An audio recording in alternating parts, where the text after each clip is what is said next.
Hello. Good morning.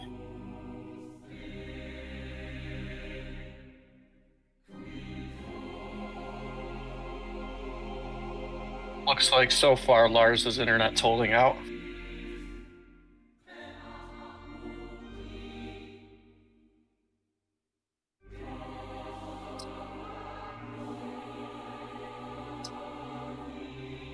Yeah, when he says he gets storms, he gets storms.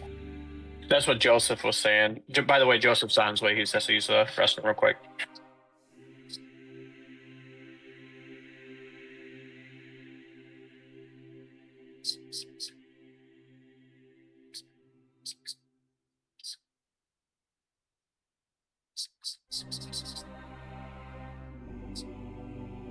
Someone writing with a marker?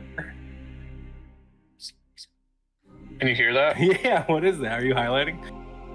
No, I 3D printed a tavern for tabletop and I'm painting it. Oh, that's cool. Little airbrush? Nope, just paintbrush. You could just probably just hear it because of the layer lines. Too loud, I'll turn it down. Or I'll How'd you get into 3D printing? That's what I do for I work for a 3D printing company. But I started as a hobby. So I bought a printer, and I just started printing, and then I started working for the job that I work now. And I do application development and sales for 3D printers. Oh, that's cool. Yeah. You play any tabletop games like that? I am.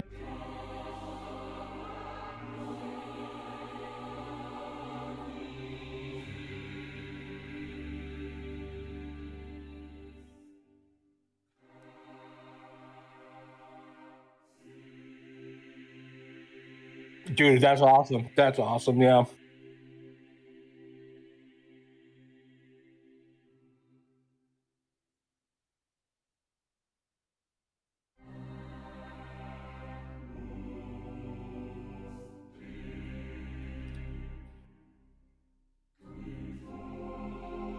I've got a 3D printer too.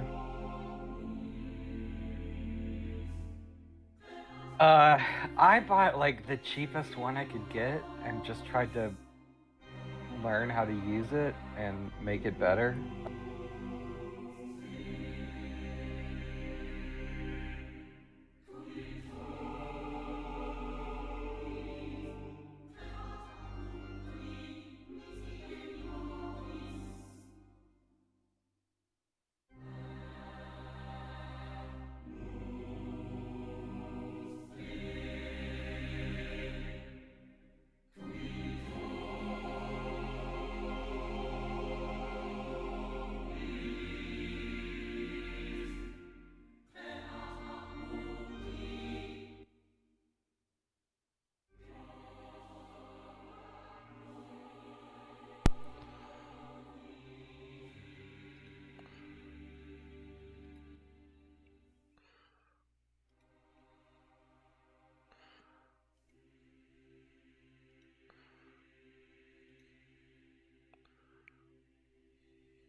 If I think it would be super fun to play in person if and make resin printer little guys.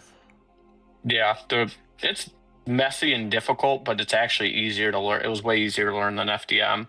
It's the difficult part is just the messy part.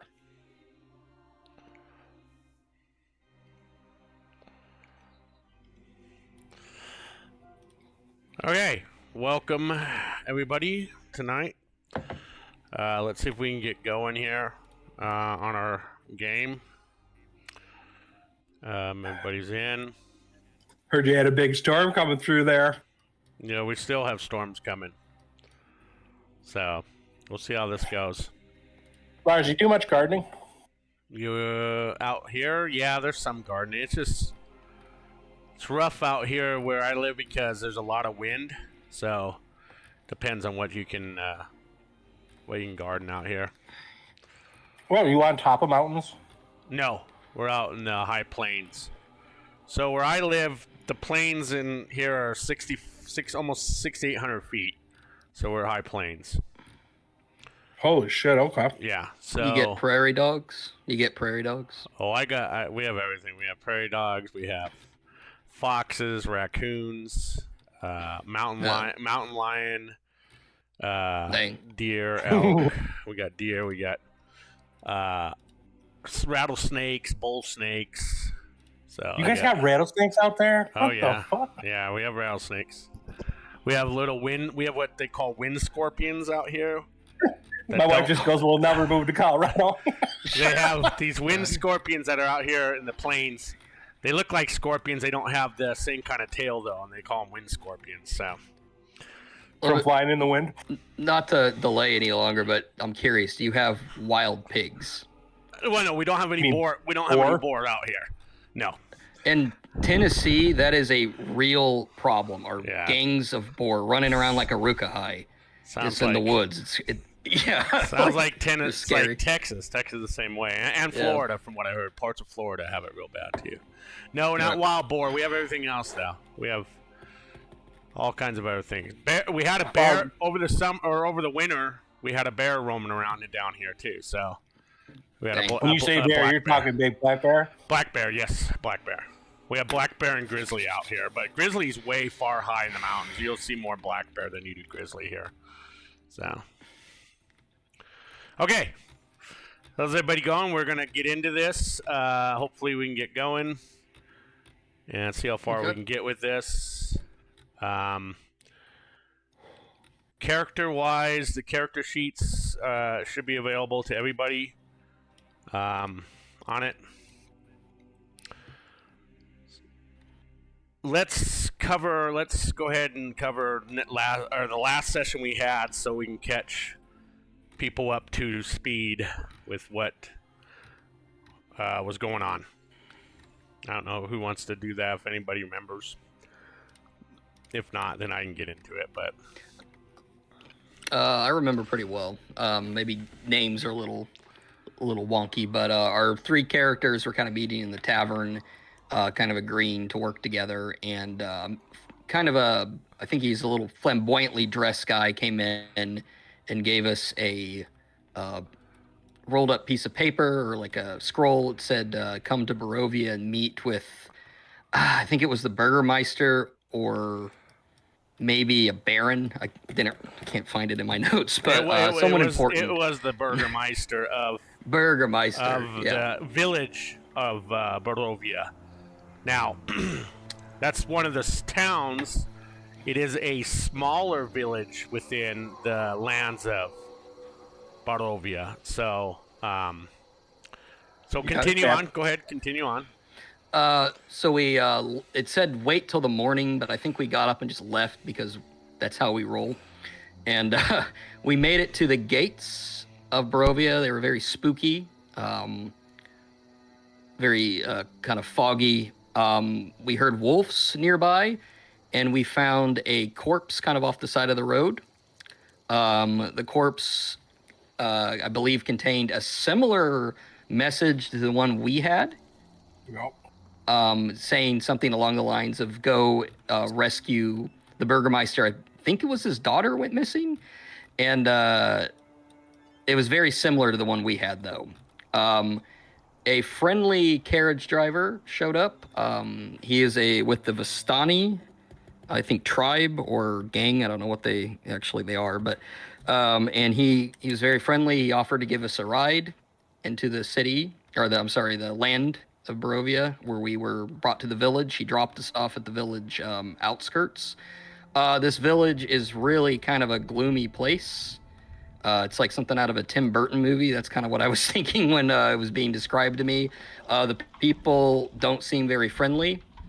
And we were kind of on our way to the Burgermeister. But on the carriage ride over, the gentleman, I can't remember his name, damn it, but the guy that was friendly to us was kind of telling us about the place. And he referred to someone called the Devil Strahd, or the ruler of the land is Strahd. And he didn't think too highly of him, it seemed. He also said that if we're in the market for carriages, come see him. Right. I think we're supposed to meet him after we're done talking to the Burgermeister. Sorry, that's all I got. Yeah, he's like a gypsy, right? Yeah, he's a Vistani. I don't know if it was a tribe or gang, but it's a Vistani tribe people. And there's the kind of the architecture, it looks like.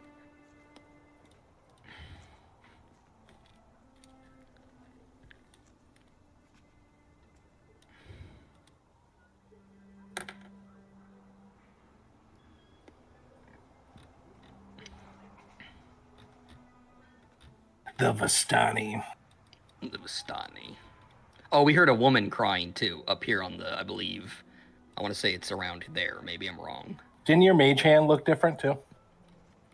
Yeah, my mage hand looked like Oh yeah. When we went to Barovia, the mage hand turned into like a skeletal mage hand.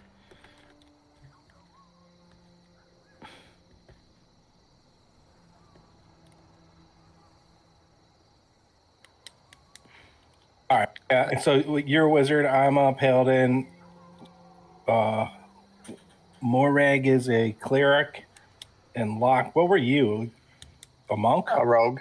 Rogue. Okay, good. He's a shadow or a Soul phantom knife. soul knife. Yeah. Yeah, we were asking you a lot of questions last game, but you weren't ever responding to us. Yeah, sorry. I was there in spirit. What's up? We just said you're the strong silent type. Dude, I wish I could draw these buildings like that. That'd be cool.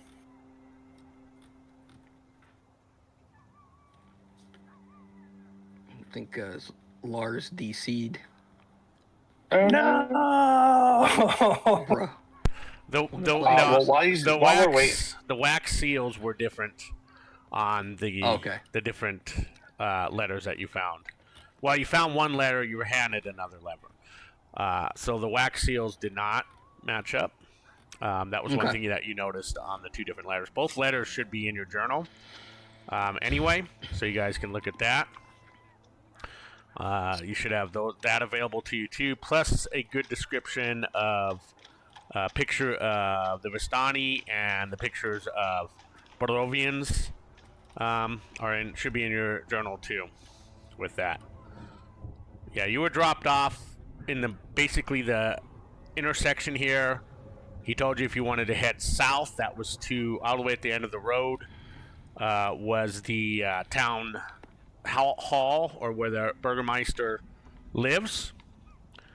And the other thing is, in the letters, it was said that you were supposed to help Arina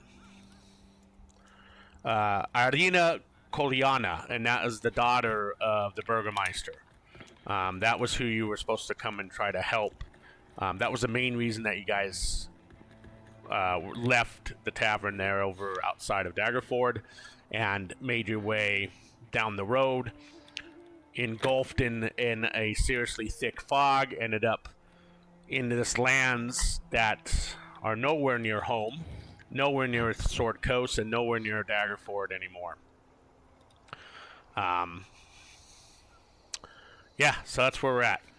Let's get Loke to go and describe his character to the party. Anything, what his character looks like. Little backstory if you want.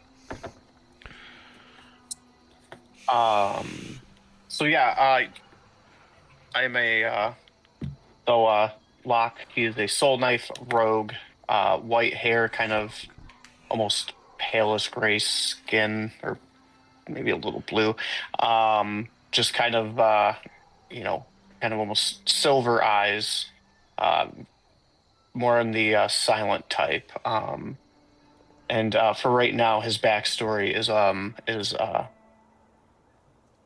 remains to be seen. He's very mysterious. You don't know a lot about him yet. That's all I got for right now. Are you a human? Shatterkai. What is that?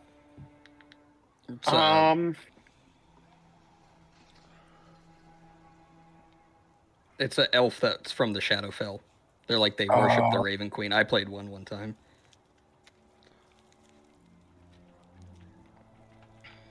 So your guys chill.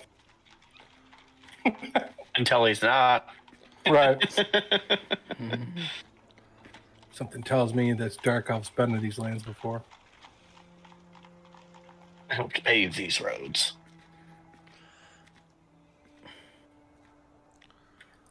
Why is it whenever I play like a lawful good character that's good, I'm with a bunch of suspects, a necromancer and a dark elf rogue. Even the cleric's like a twilight cleric, like that can go either way. Lothric's in it. He's trying to learn necromancy to benefit mankind. He had nothing to do with those hand snatchings. Right, okay. He's innocent. He's a good guy. You can trust him. Yeah. Late at night, he doesn't walk around with severed hands going, my hands, my hands. All right, so as you guys are walking south down this muddy road, you have this thick overcast like we talked about. The sun never is able to pierce the clouds, the dark, ominous clouds that are always present over what you've discovered so far within the last 4 hours of being in Barovia. It's always it always feels like it's dusk as far as the lighting goes. It rains a lot. Yeah, very depressing. Simple fact that as you're walking down this muddy road to the south, you do hear a woman crying, sobbing, coming from. Well, you guys should be about right here. Sounds to be coming in front of you from one of the homes or buildings with this road. With that, you see a little match girl trying to sell whatever she peddles to anybody who's passing by, their matches of some sort. And she stares at you. She's quite young. She's got braided hair. Her face is dirty. Doesn't look like she's bathed in quite a while. Her clothes are ratty and torn.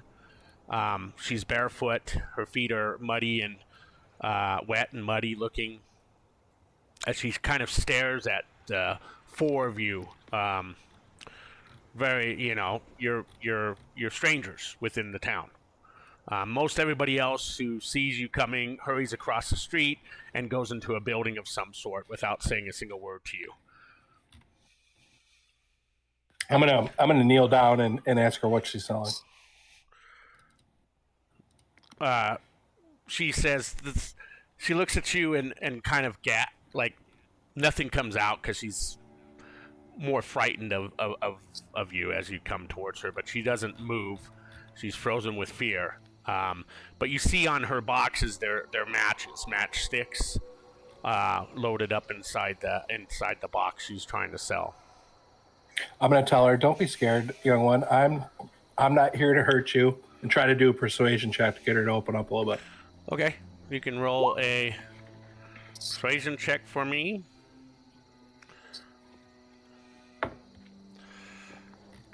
All right, so you Don't got yell in everything. He's a good 17. person. So she's I'm selling matchsticks, matches. She says to you, and are you're strangers. We have never seen the likes of you. Are you here to harm us or help us? We mean you no harm whatsoever. We are strangers. I'm going to introduce myself, and then I'm going to point to all the other party members and just tell them their names, so we're not strangers anymore. Okay. Yeah, so you tell everybody their names, and she says, well, you were brought in by that man in the wagon. Why are you here?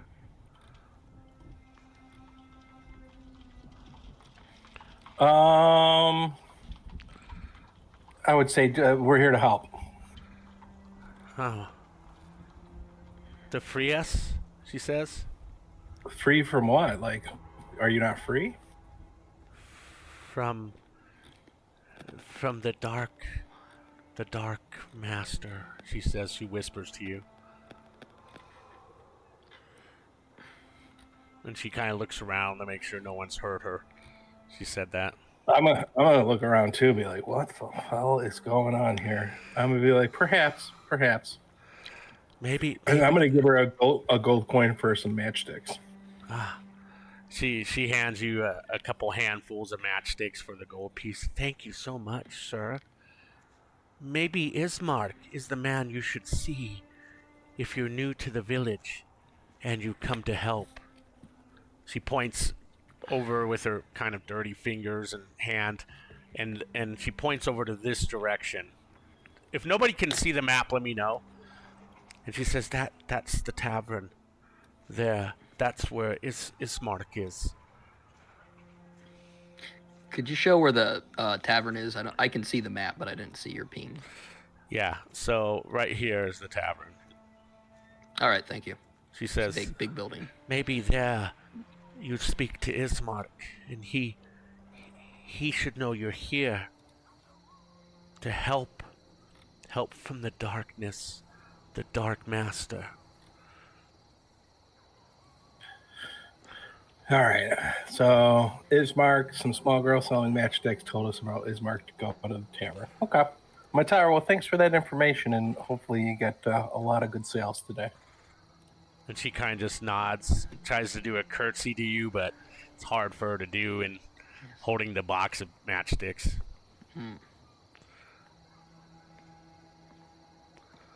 I'm gonna kind of repeat, like under my breath, Dark Master. And while he's still talking to that kid, I want to kind of move my eyes, but not my head, to try to see, like, kind of discreetly see if anybody's watching us. Can I roll like a perception? Yeah. Oh, So, yeah. 21. So as you kind of peer up and down the closest buildings on the muddy street that you guys are on, every time that you kind of look towards a window, you'll see like the curtains move and like close shut really quick and that. So people are probably watching you from the windows of their homes. You do still hear the sobbing coming from this building over here, this direction. And then, of course, to the north in the main area was the tavern.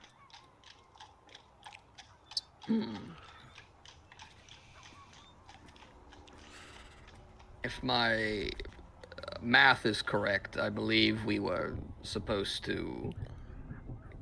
We're early. We were supposed to leave at morning, so we got to this place early. Do we want to go to the tavern first, or would we like to go to the town hall first? You guys can go. I like ask the little girl who knows what the wailing.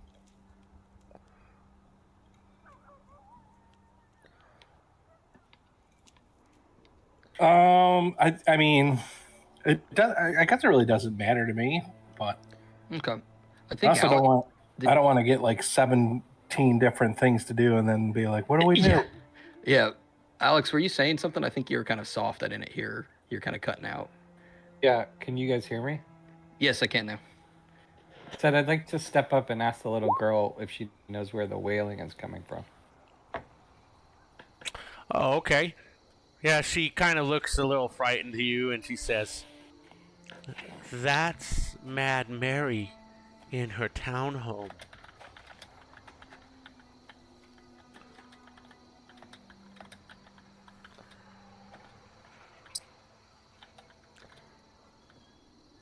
Mad Mary. Does that all the time? Most of the time. Are you here to help her too? She asks. What does she need help with? Well,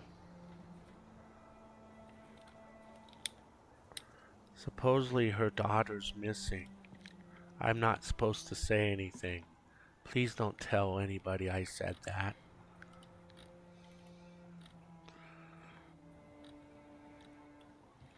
Are you friends with her daughter? No, her daughter's older than me. I don't really have any friends. I have a dolly. And she pulls out this like raggedy doll that's like the doll looks identical to what the people look like there. It's amazing, right? So she pulls it out and it's ragged up, and you see like this little tag hanging out, and on the tag it says Belinsky Toys, the best toys in all of Bavaria. Sorry. So Was it Belinsky Toys? What? Lars? Do you remember when it was like, God, a few adventures ago, probably like a year and a half ago, there was this like toy maker that one of the toys was cursed. Was it Belinsky Toys? Yeah, it was Belinsky Toys because he had traveled from Bavaria to it was in, you guys were in Waterdeep. Remember, it was during the during that festival, and you guys bought some toys from him. So yeah, Festival of Gone. yeah, I that's remember exactly that. right. Yeah, Festival of the Gone. festival of Gone. So Good memory, Kevin. yep. So that so that's the tag, and it's really worn, but you could make out it's Belinsky Toys. Did we ask the little girl's name? No, wanna ask the nobody little asked her name. I want to ask what her name is. She looks at it and she goes, Tatiana, what's your name? You can call me More. More. Okay. More, it's nice to meet you.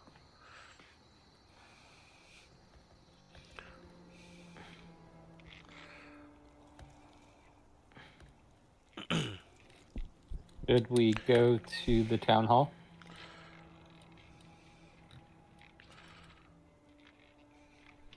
Yes, I think we should do that first. You want to go continue on to the town hall? Okay.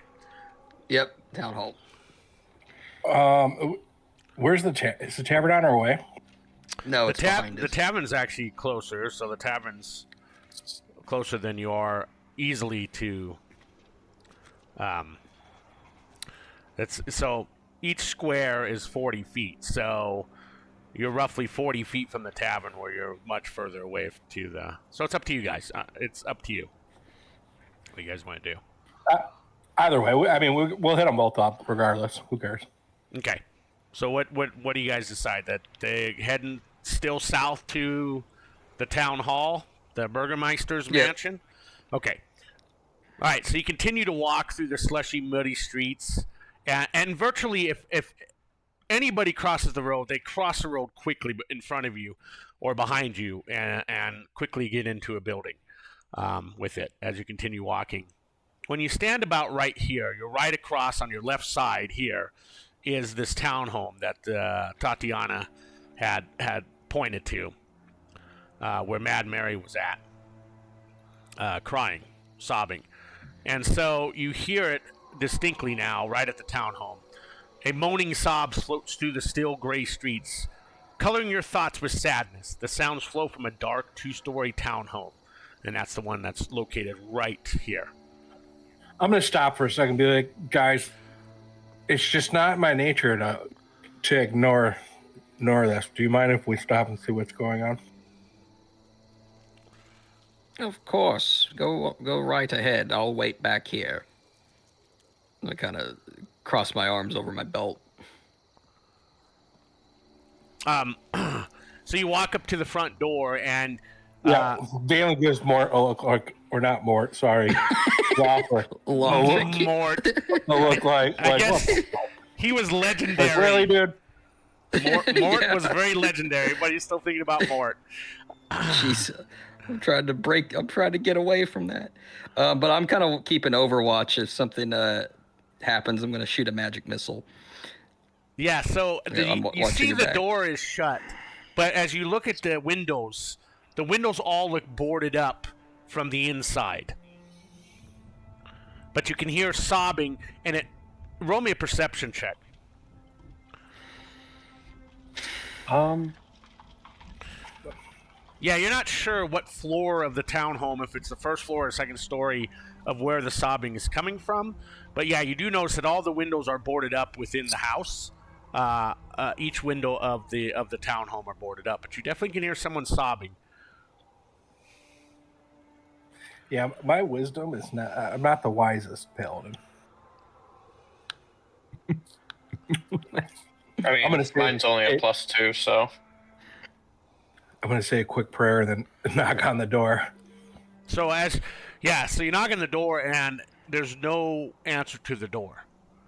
Like no one comes to the door, but you still hear sobbing.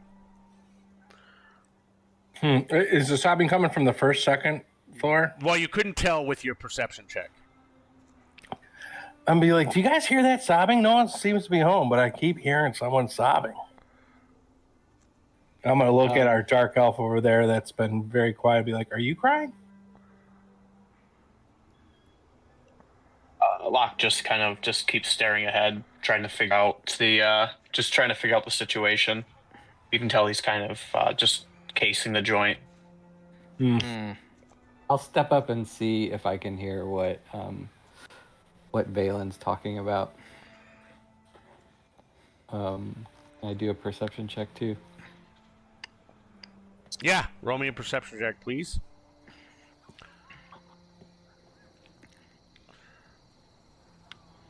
Definitely coming from the second floor of the building.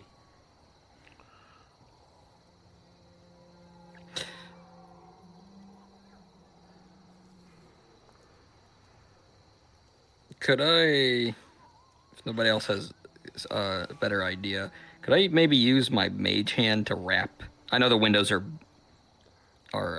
boarded up, but just kind of tap, tap, tap to see if anything happens. On the She windows stops or crying. the door, the front door? The windows. You said it's coming from the second floor, right? Yes. Uh-huh. If I could use my mage hand to go up there and tap, tap, tap, like gently. Okay, I don't so want you to wanna- break the window or anything. Sure. So you call out your mage hand, and again, the skeletal hand appears, and it wraps on the top window glass. No pause in the sobbing. Is anyone else in the streets or looking at us like around that we can be like, Not what? on the street. Like I said, if they have to cross the street, they cross far from you in front or behind and hurry along and never want to make eye contact with you, and then immediately go into their house and slam the door or shut the curtains, and then every so often you'll see like someone just barely quickly enough to see that somebody must have peered through the window because the curtains shut and move. So Ooh, so that curtain, I got an idea. Just because I'm like, I know there's a sound coming, but I can't see if no one's looking around. Can I cast light on the actual curtain? inside the room, Oh dear. and which to which just room? In a room that he didn't tap on, in another room to see Okay, if there's so- to light up like the rest of it to see if we can see in any of the other windows. Okay, all the windows are boarded shut though from the inside, so you can't visually see inside her windows. But I'm talking along the street, the other homes and buildings. The curtains are moving that other people are watching you from. This particular building itself, gotcha. this apartment building, this townhome, all her windows are boarded up from the inside, so you cannot physically see inside this townhome. All right, then hold off on that light. Be like, all right, guys, let's continue on. This is giving me the willies. You don't want to try the door or knock on the door or anything like that. You I thought we did. Oh no, yeah, knock, knock, knock. So you went to knock once shit. on the door, and the door squeaks open. Just a tiny little bit of a crack open, the door is. And then you can kind of hear the sobbing a little bit louder from the little crack of the door that opened up. I'm gonna be like, excuse me, is anyone in there? Hello?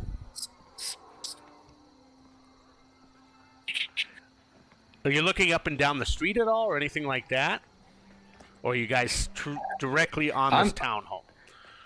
I'm kind of back in the street, but I'm kind of keeping watch to see if anybody's sneaking up or if there's like a sniper in the window or something. You see I'm at the door. Tatiana, she's watching you guys intently, and she then kind of starts to walk up north of the street to the tavern. You hear wolves in the distance. Dun, dun, dun. Hmm. Is Valen gonna go in? Well, it's not very polite to go in someone's house if you think someone's there and I'm not invited. It's not my nature.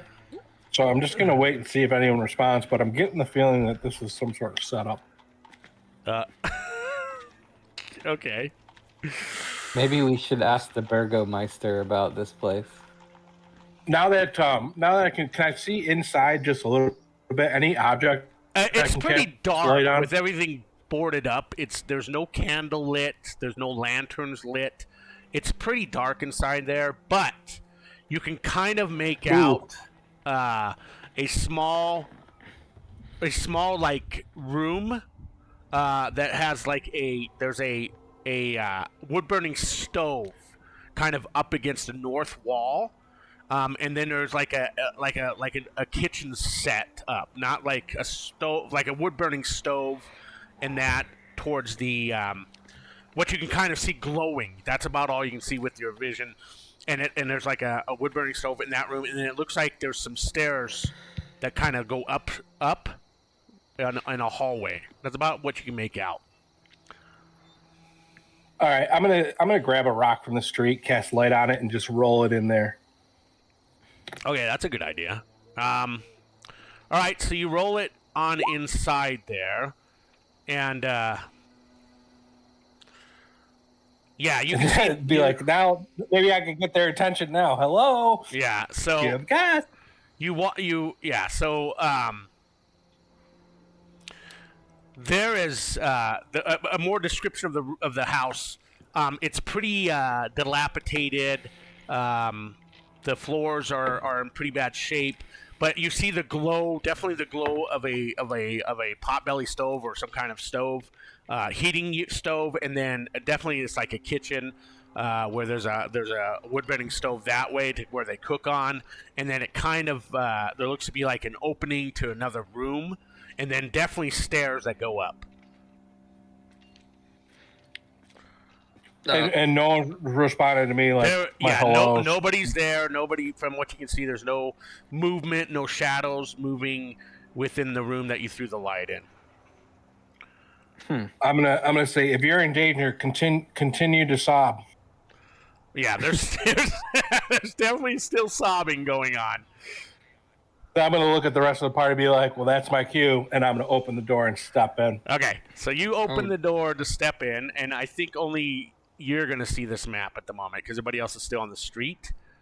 So I'm going to put you ability to see this map here of the house. Let's see here. 2 calls. Let's see. I need to move just you over here, Valen. I'll follow behind Valen. Okay, so you're gonna go in too? Okay. Yeah, I'll that's be fine. cautiously behind. All right, so I'm gonna put you in here, and then the other two, you guys are staying out, just for now. Can I go stand in the doorway? Is that possible? Yeah. I kind of want to make sure nothing's gonna come up behind us. Okay, and I'll have you standing. Let's open this up. And then I'll move over to the map here in a second so everybody can see it. That's actually in it. Oops, wrong person.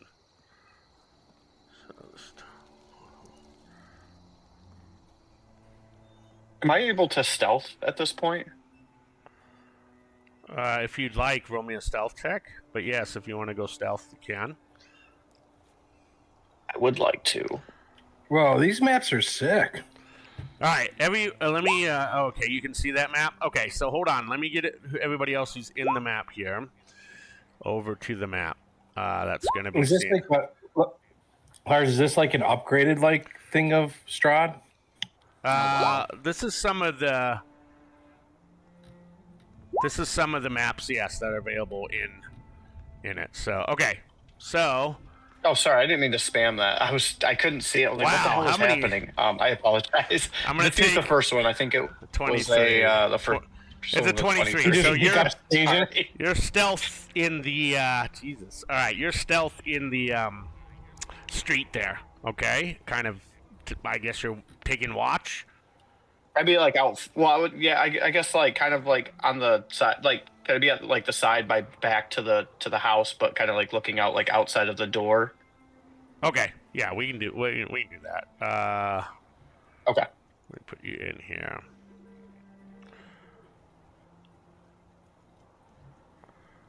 Where I can kind of like see it just a little bit in if I peek around the corner is kind of what I was wondering. You may not be able to see inside very well, but yeah, I can get you in there, and then let me put everybody in there now. Okay. Okay, if you do not see the map or any of this map, let me know.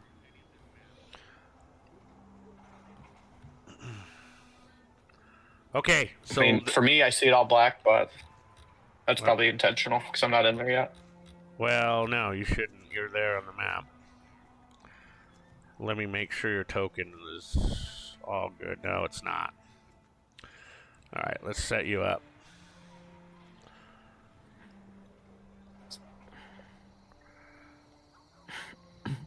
Okay. Oh, yep.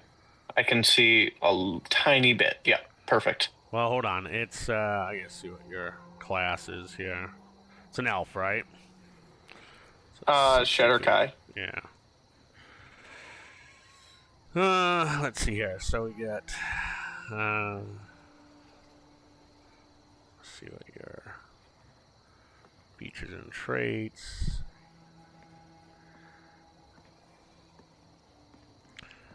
Uh, 60 feet. Okay. All right. Lars, I Yes. should have dark vision 300 feet too. I don't know if that automatically. 300 feet? That's the Twilight Cleric character. Hey. I don't know if it's 300 feet. Is it? Oh, wow. Let me look. That's a lot. It's 300 60 feet. night vision distance. And I can give that to Grave cleric, right? other people as well. Yeah, Twilight Cleric.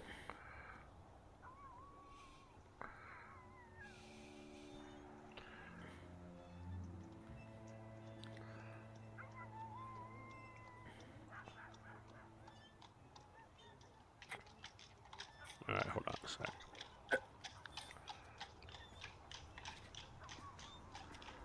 I can give up to 3 people 300 feet Twilight Vision or Dark Vision for an hour once per day. I don't think we need it here. Jesus, 300 feet.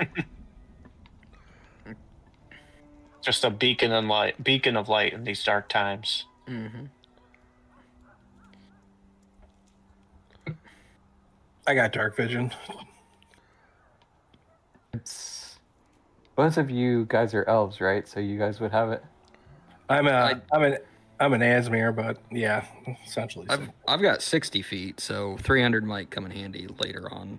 Get Yeah, outside. 60 feet's what I have. Yeah, I'm 60 feet too, so. I don't want to be anywhere near the fight because I'm a little All bit. right, let me make sure weak. everybody's set up properly here. That's why you got the Big Daddy Paladin here to just take hits. I thought I had this I'm already. not calling all you dad, set even up. if there's a fire.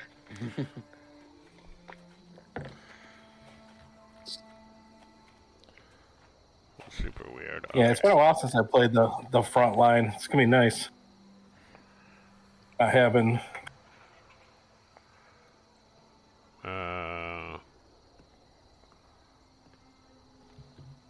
That should be 120. I don't know why. Alright, these tokens, that's really strange because it should have been all set up. Okay. Make sure everybody's vision is right. Okay, everybody should have their dark vision finally. Okay, so you can really hear the sobbing coming from the second floor above you. So you have a set of stairs that must lead upstairs. This is the kitchen we were talking about. You have this is your wood-burning stove. This is your kitchen stove here. And you have an entrance to another room right here. I'll give you a better description, kind of it. So you notice that when you walk in, the house is about 40 square feet. It's bound up and barricaded from the inside, like we talked about, the windows. There's an upstairs that must lead to a second floor. And then you have a sitting and room and kind of like a living area here, like a little library with a sitting room, and then, of course, a little dining area that you spit down into this room next to this entrance with the kitchen and the stove, which has really warmed the room up. You can really see the dilapidation of the house now inside. The floors are rough shape. The walls, you have paint and wallpaper peeling off in places, plaster kind of falling from the ceiling in spots. A lot of the furniture looks old and used. In this particular room here, there are lots of books in the bookcases. A lot of the books look like they've been well used. Some of the bindings and the bookcases, the book covers themselves are ripped and torn. The fire just kind of glows in the stove, so it hasn't been tended for a little while, but heat is still producing from the stove itself. All right. If it's upstairs, I'm gonna be like, hello, and start walking up the stairs. Hello, are you okay? All right, and you just continue to hear the person just sobbing. I'm gonna look back and kind of give everyone a look like, follow me, and go up to the second floor and see what's going on. Before I go up there, I kind of want to. He's got to step up, Lothric. Where's the bookcases? Is it right there? Or are they in this room? The bookcases are in the sitting room, which is in the next room right here. That's where the bookcases are, along with the sitting room and a little bit of a dining area. All right, we'll get to that later. I'll Yeah, we're here to help, not to rob people. Right. Well, I was gonna see if there's any interesting reading. Speak for yourself, dude. Yeah, don't let me catch you guys. I'll cast Blade Ward and follow him up the stairs. All right, so you guys are heading up the stairs. I suppose so. Yeah, I'm following him up there. Let's dance. Yeah, I'm still. Am I still? Do I have to roll another stealth to come into the house? No, you're still stealthy. You can move into the house. I'm going to move you guys as the And then- floors. What's that? I was gonna ask. Can I do a perception check, like outside the house, to see if I notice like anything out of the ordinary before I head in, or anybody watching us aside? I mean, aside from the people in the windows, but. No, not that you grin, but roll me a perception check, and we can go from there if you'd like. Nat 20. Yeah, the biggest thing you notice perception-wise is there's nobody on the streets, but a fog is beginning to roll in again, and light drizzle begins to fall on your face. You can feel the cold rain begin to start to fall again.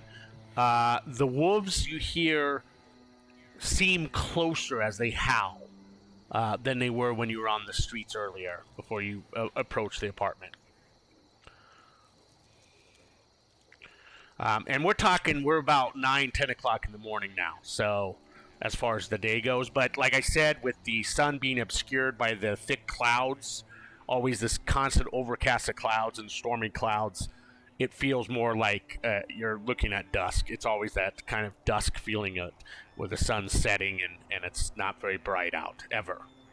And with the fog rolling in now and it's kind of surrounding you, it's not the same kind of fog as it was when you guys walked through the fog.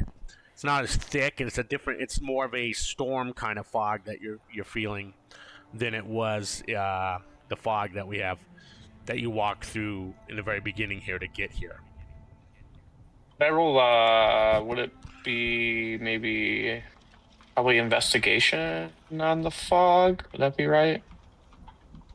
So I just want to see if there's like anything, or maybe nature? It depends on what you're trying to do with the fog. You're probably going to have more of a nature survival check against that. I'm trying to see if there's anything unnatural about the fog, like that. Roll me let's do a nature check. 18. Yeah, it's not any fog you're used to seeing or being in over in the Sword Coast in Faerun. Definitely not. It's a different kind of fog. You don't know if it's a magical fog. It's hard to say, but it's definitely different. It's a cold, like, surrounding fog that embraces you like a cold hand or arms wrapping around you. Hand. Ooh. All right. With that, let me undo that. Undo. Oops. I didn't know this was. All right. So, what the hell.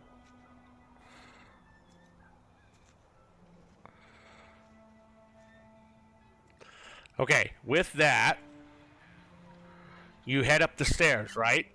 You're heading up there Yes. first. All right. So you make it to kind of a turn in the stairs, and the you can still hear the sobbing, but it's louder as you're getting, but it's almost still like it's behind a door or something.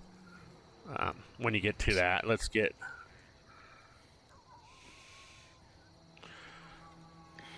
Morg's right behind you, and then I'm gonna put Crazy Lorik over here, and then we have. I'm gonna put you into the house, right there. Okay, so that's where we're at with everybody. Before we go upstairs, would I have time to ritual cast Detect Magic? No, because it takes 30 minutes to ritual cast. Oh, it does? Unless Okay. you guys want to wait 30 minutes on a ritual. No. That's okay. Is that I thought ritual cast was 10. Depends. Do you on Or the, for detect magic. I don't Yeah, know. 10 minutes. I don't think we have 10 minutes either. Let's take a look. Yeah, no, like I hear the sobbing. As soon as you guys are, I'm gonna kind of give everyone like a look, like, yeah. I'm gonna take out my sword. Oh, its duration is 10 minutes, so it's probably 30-minute cast time. Oh yeah, But I don't think he would have. Yeah, he would have the time to do that if we're just running up here real fast. I don't want to wait around. So never mind. there are no magic spells. I'm gonna open the door.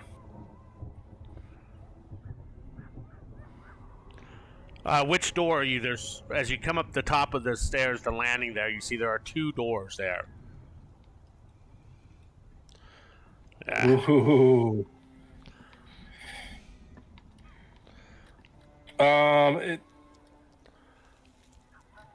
That's a good question here. Can I hear which door the sobbing's coming from?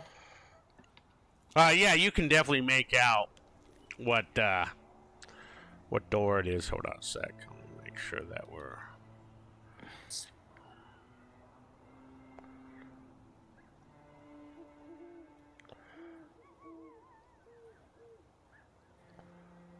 Okay. Yeah, so the sobbing seems to be coming from the door you're right in front of, not. So this door right here. Okay. I'm gonna knock on it. Yeah, you continue to hear sobbing. All right, then I would open it. All right, let me get more. Locke, are you coming up the stairs or are you staying down on the first floor? Okay, so they're up these stairs right here, right? Yes. Or like I can't remember. Oh, that's how I ping. Okay. I'm gonna kind of just like be behind the group, just kind of watching our backs, and then I guess just let me know if I need to make any stealth checks, right? Yeah. You're. We'll just put you up. We'll just move in their character. Okay. Oh, perfect. Thank you.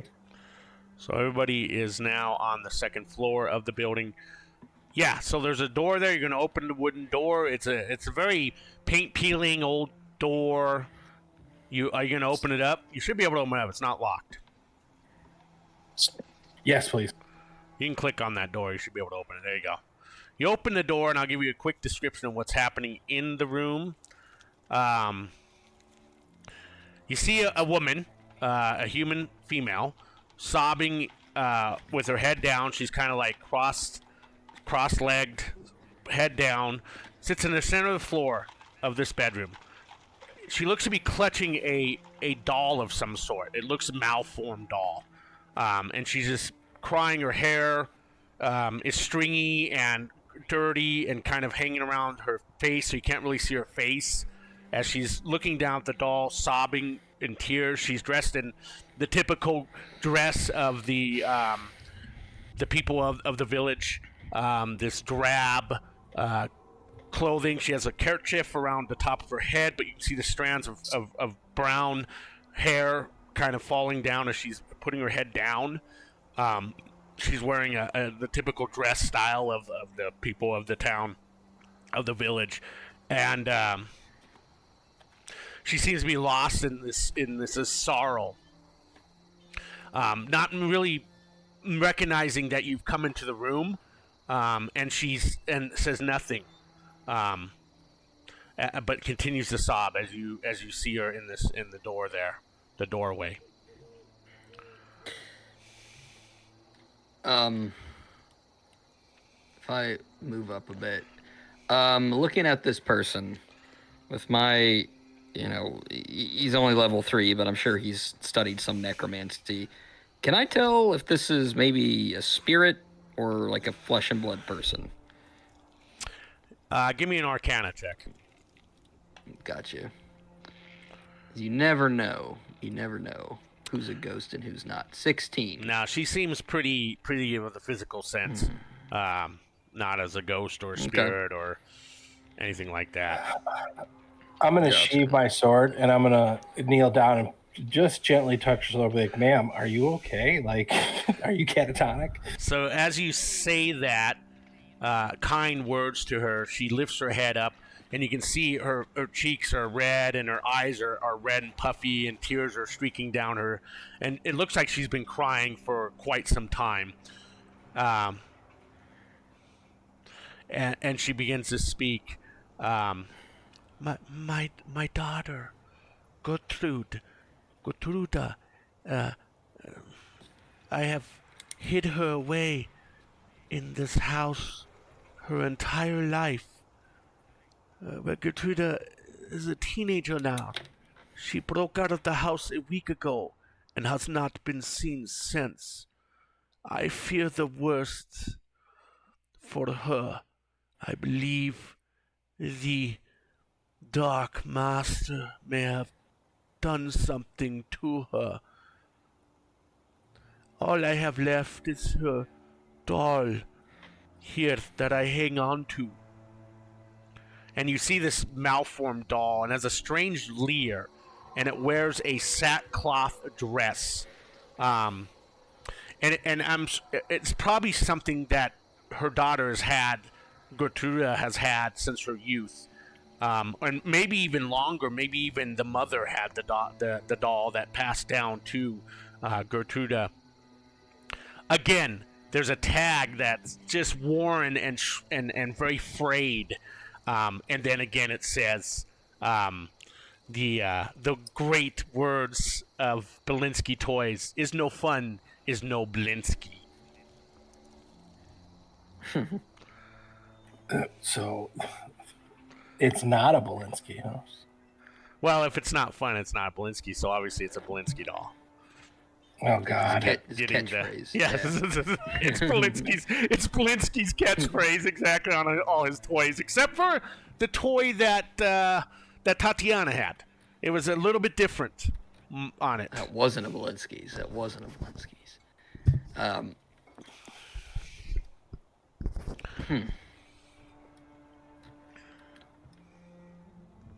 Alas, do you know where Gertruda may have gone?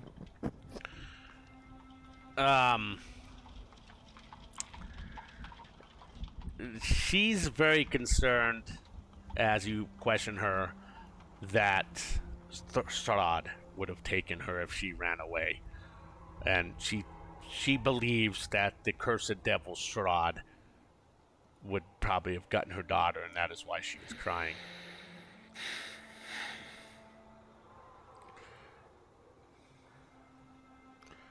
I will never see Okay. her again. I could just kill myself for not keeping her safe. Well, don't do that. That's not great. I'm gonna try to persuade her that don't despair. There's always hope, and we'll keep an eye out. And if I hear anything of Gertrude, you'll be the first to know. We'll get news back to you, And she and we'll looks do at everything you. in our power to get her back. She looks at you, and tears are welling up in her eyes again. And she goes, "You'll go to the castle and find Gertruda?" Yeah, of course. I don't know about any And cats. she grabs your hands and holds them tight. She goes, "You are the savior. You and your friends. You will save my Gertruda from that cursed Strahd." Spit, and she spits.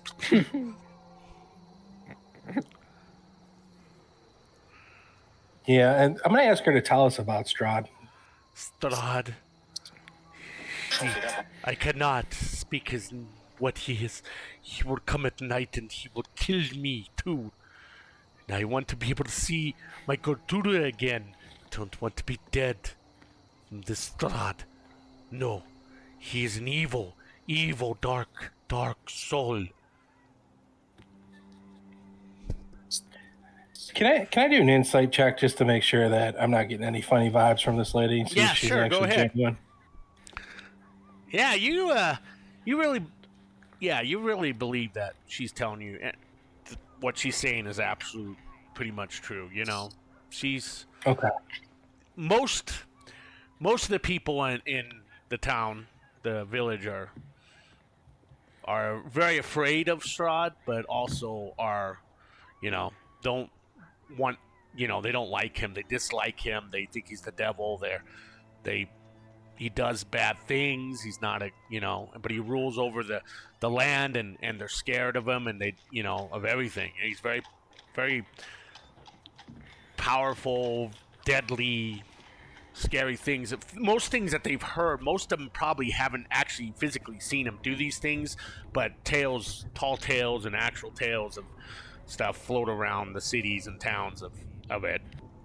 Some people probably have seen some of the wicked things that Strahd does, if he does. You don't know. You're just taking the words of what people say. You've never met the man. Okay. I'm gonna be like, well, if you don't want to speak of it, do you have any literature on it? Any histories?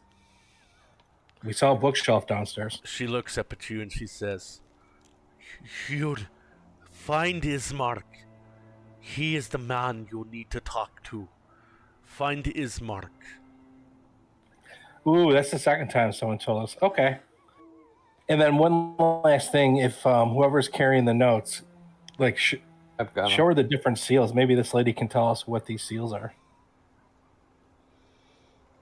Yeah, who's I'll got do that? that. Who's got that? Does Morak, you've got them? I've got them. Okay. Yeah. So you kind of... And while we were on the cart, I wanted to cast mending on the second one to make it look like we had never opened it. Okay, that's fine. Yeah. So yeah, I'll take them out and show them to her. She looks at him and she sorts. This here, that seal, that wax seal, that is the Burgermeister's seal. This one here, that that is not the Burgermeister's seal. That is Strahd's seal. Oh, get it away from me. Which one is Strahd's? The one or two? The one you guys got from the tavern. What? What? We've Oh, dear. been fucking fooled. Ugh. But then there's the other one is real? The other one is the Burgermeister seal. Yeah, the second one you found is the actual Burgermeister seal. Where did you get that first one from?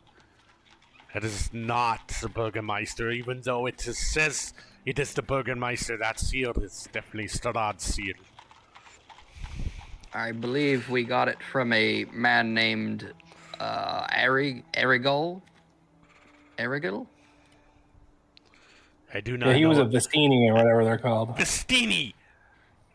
The Vestini, be very careful dealing with the gypsies.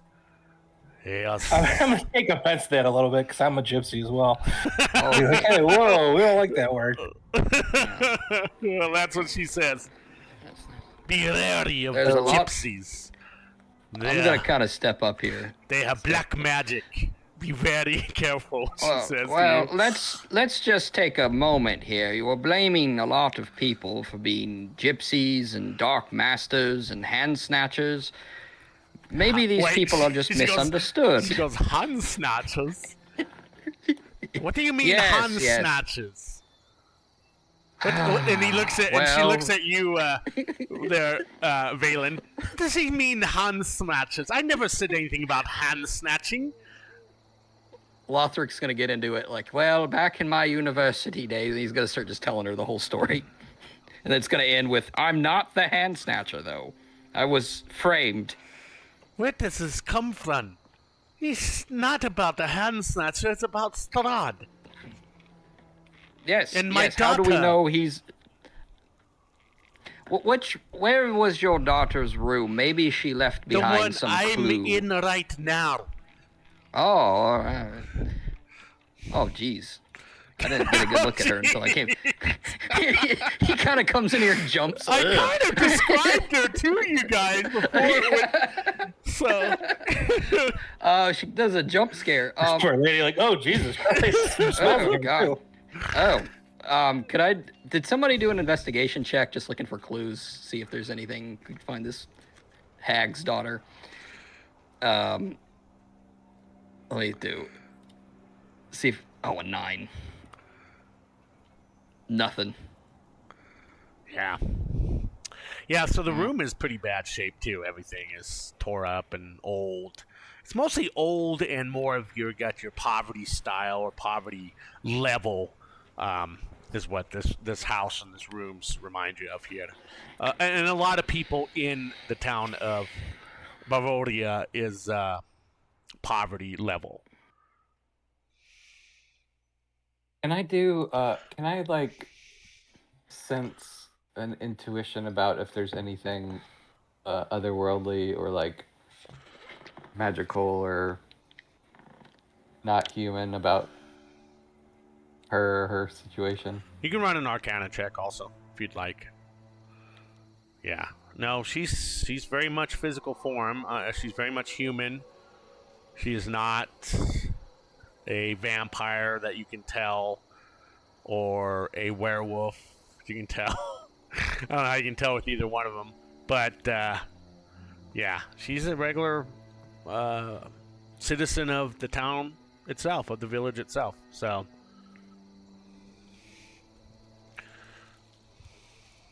So I'll say, okay, we'll find this Ismark and talk to him about Gertruda. Please, and you promise, she looks over back at you there, Valen. You said you will get my daughter back. You will go to the castle, and you will find my daughter Gertruda, and you will bring her back to me. Yes, you have made this promise to me. Yeah, we'll do everything in our power to get her back safely. Thank you so much. I wish I had something to give you, the four of you, but alas, I have very little to my name. Yes, I wish you did too. Good day. I'm gonna walk out. So messed up. Oh, Jesus. Yeah, All hi, right, so lady. you guys all leave, I take it, right? Back Yeah, to... I'm getting out of there. Okay. Yeah, just before I leave, though, I'm going to turn back around and be like, just so you know, not all gypsies are bad. And then walk out. I'm gonna start talking to our rogue in the hall. Like, did you hear all of what she said? What a big... Yeah, I'm going to be like, what a bigot. Yeah, going on. That's how she feels about gypsies. How do we know this Strahd guy is even that bad? I want to talk to you Well, guys about. I'll tell you what. I would like to have a conversation with the guy that is tricking us into coming to this land. Doesn't Yes. really sit well with me. Can I Speaking of respond that- to? I'm gonna respond to Lothric and just it's like all I heard was something about stealing hands. Do you know anything about that? Yeah. Well, let me tell you. And I'm going to start just retelling the whole. It's like he's told it 1,000 times. It's like perfect recital of this event that happened in his life. No, because I'm going to do an insight check on him. So you might want to do a roll to beat an 11 there if you're going to do a performance. The performance, okay. It would definitely be a performance. Let me see. Yeah, something seems off there. I'm gonna interrupt and be like, I thought it was this first. I thought this happened first, then that. Yes. They found the girl first before the boy with his hands missing. Oh, And just so, I didn't point this out, Ryan. He's carrying around this old wooden staff that has a bunch of hands like carved into it. Yeah, totally innocent. Now, yeah. I want to talk to you guys about the letters. So, like, while we were riding into town, I was looking at these letters and comparing them. And they're very similar, but they're different. The one that has Strahd seals on it is telling us to come to Barovia immediately. The one that has the Burgomeister seal on it is saying, do not come, to surround the city with holy symbols until everyone is dead inside. Wait, what? this city, as in the one we're in now. Yes, it says. Oh. You're like, too late now. Yeah, he always has this kind of like poker face, like emotionless, but you see his eyes get kind of big and he starts like looking around. It says that his daughter's been bitten by a vampire that's been alive for 400 years and is too powerful to conquer. It says, give us up for dead and encircle this land with symbols of good. Let holy men call upon their power, that the devil may be contained within the walls of weeping Barovia. Oh, God. Okay, well, we were already inside before we got the second letter. Right. So insight check. Who wants to give that? Not me. Hold on, I'll do that. So, putting two and two together, Morag, you have figured this is probably the letter that you were originally supposed to get. And you think that probably Strahd had the messenger killed and then sent the other letter to you guys. Right. The old switcheroo. That's right, the old switcheroo. We're definitely going to need to get a carriage because, sleeping on the ground every night is not fun. Sleep. Oh, yes, sleep. See, as an elf, he meditates. He doesn't sleep. Same. I don't need to sleep either. It's not inconceivable that perhaps this Strahd or whoever's sending these letters may have a forged what's it called? Sorry, wax seal. You could have more than one.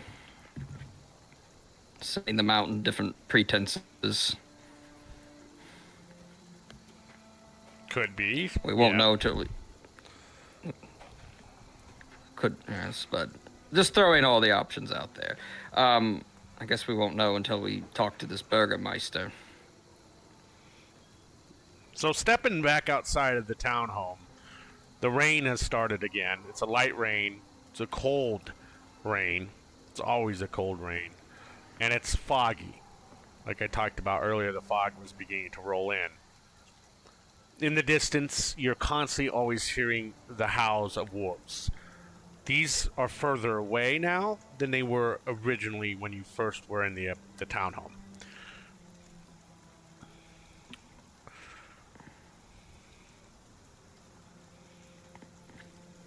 You said further away. Yes, they seem further away now. And then again.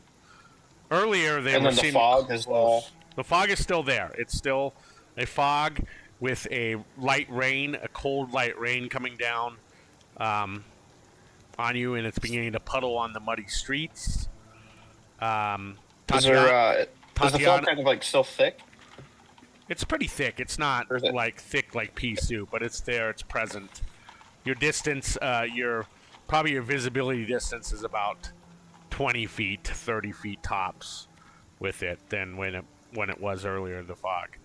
Tatiana is no longer in the streets. You're watching as a kind of a heavy-set man is walking down the road, and he's got this long wooden stick. It kind of curves with a metal hook. Attached to that, there's a flame lit on it, and he's lighting the gas lanterns along the street as it had gotten darker with the rain. So all the lanterns are being lit. So it's giving not only this fog, but this eerie glow from the lanterns against the fog and rain that's coming down. It's only probably 11 o'clock in the afternoon. I was gonna say, yeah, that's weird. Yeah, he walks by you. He's got this thick black mustache and a tiny little goatee beard. He has a top hat with this really sad-looking feather sticking out of it. His clothes are there are a few like hole spots where moths probably ate through his clothing. But it's almost like a suit he's wearing, but it's pretty well ratty and holey. And he actually says good day to all of you and continues lighting the lanterns as he's walks by you, the four of you. You think at this point he'd just take the feather out? Kind of I whisper. I'm gonna just, as he's walking by, say hello. Okay, so south of where you're at, a good 160 feet probably to the south of you is still the Burgermeister's mansion. Okay?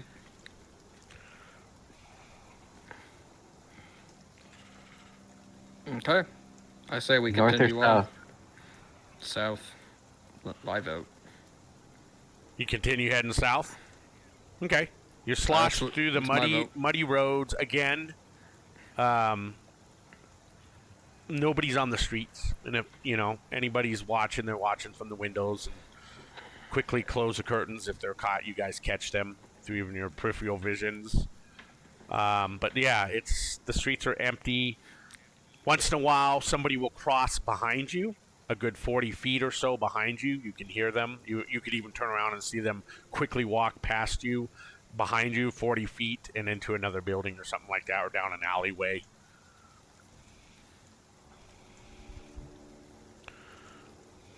Eventually, within a few minutes, 10 minutes tops, you make it to the front door of the mansion. Once you get to the front door, you hear howling of wolves in the distance. Not a little closer than it was when you were back coming out of the townhome with it. As you approach this building, you see a wary-looking mansion squats behind a rusting iron fence. The iron gates are twisted and torn. The right gate lies cast aside while the left swings lazily in the wind. And as it's swinging, you hear it squeaking. And it kind of bangs a little bit against the rest of the iron fence as it swings open and close. The shuddering squeal and clang of the gate repeats with mindless precision. Weeds choke the grounds and press with menace on the house itself. Yet, against the walls, the growth has been tampered down to create a path all about the domain. Heavy claw markings have stripped once beautiful finish on the walls.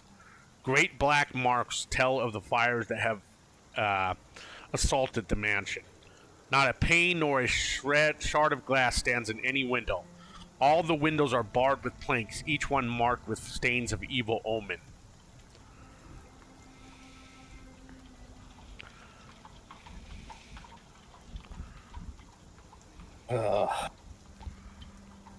This land is cursed. Well, Cursed with opportunity.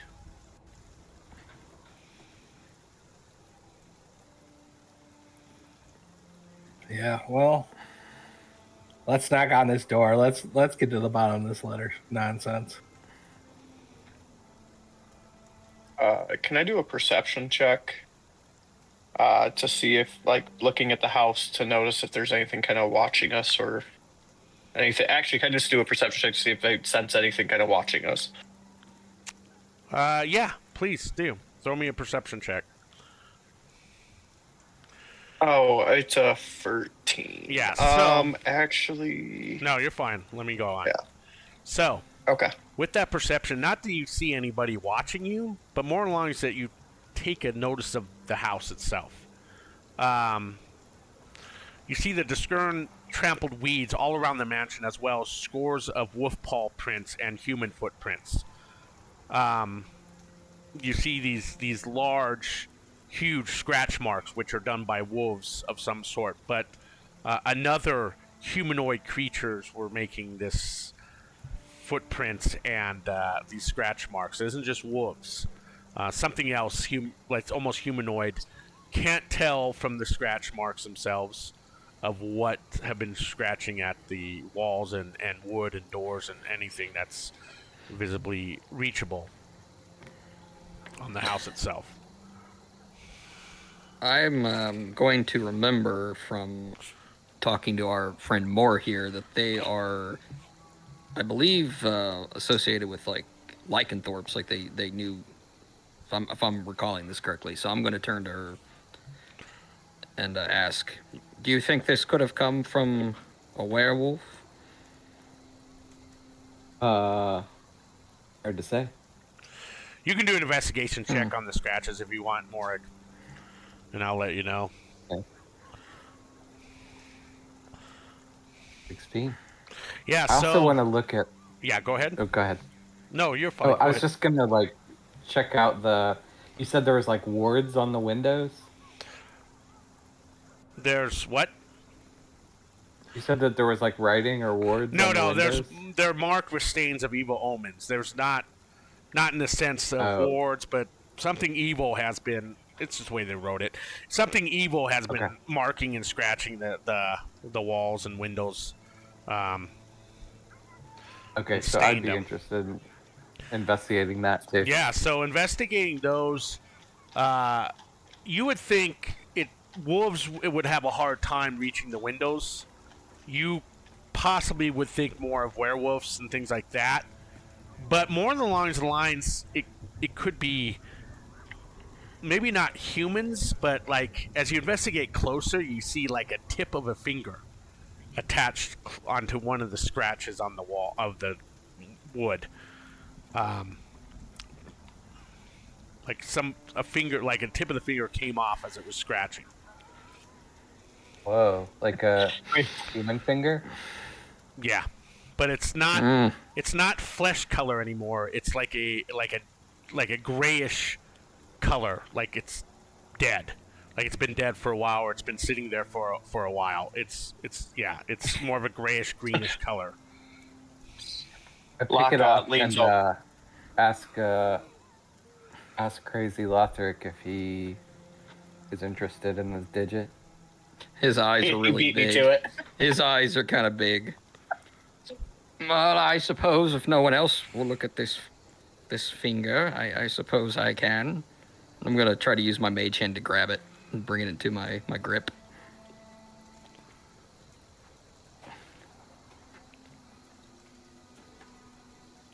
Yeah, with the finger with it, give me a medicine check if that's what you want to do.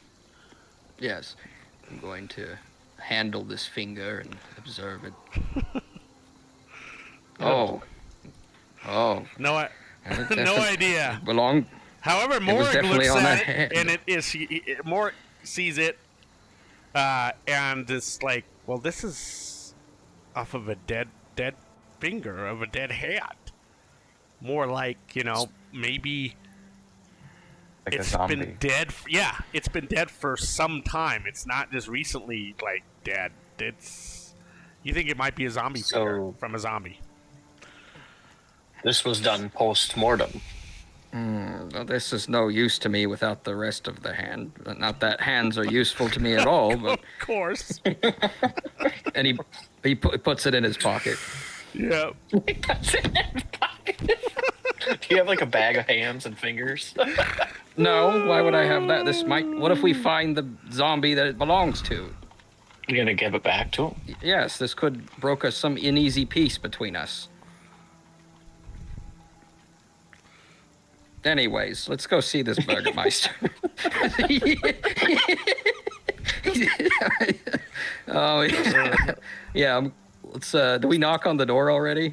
No, you guys. This is just All what right. you guys have vision getting past the open side of the Okay. gate into this really terribly overgrown growth of weeds and bushes and trees and stuff in this house that's been ramshackled on the outside by creatures of unknown, of evil omens. Obviously, have been attacking this house.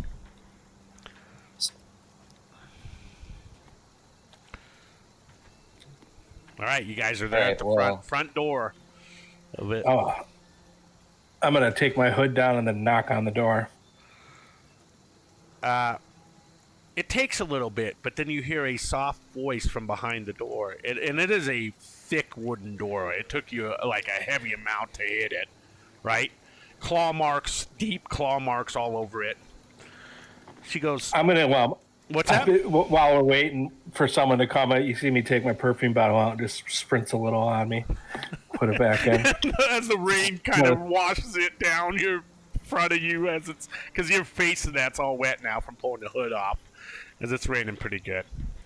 Just want the aroma around a little bit stronger because Okay. I'm not dealing with werewolves right now. Yeah. You want to make sure you smell good. From behind the door, you hear a soft voice. Hello? Who's there? I'm going to introduce myself and the rest of the party, and then I'm going to say we received a letter to come see the Burgermaster at once.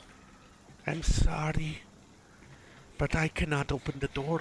I don't know who you are. At all. I'm going to restate who we are again and go into a little bit more detail. You- And then I'm going to kind of point to Morag and be like, you want to hold up these letters that we have? She can't see anything. It's behind a big, thick wooden door. She hasn't opened it. And be like, I know She's you still can't talking. see it, but we're actually holding up the letter from the Burgermeister sign. So really need to speak with him. Well, I cannot let you in. I do not know who you are, and you could be in disguises. Okay, well, we don't have to come in. Can you go get him and have him come out? I could go get him. He is not here anymore.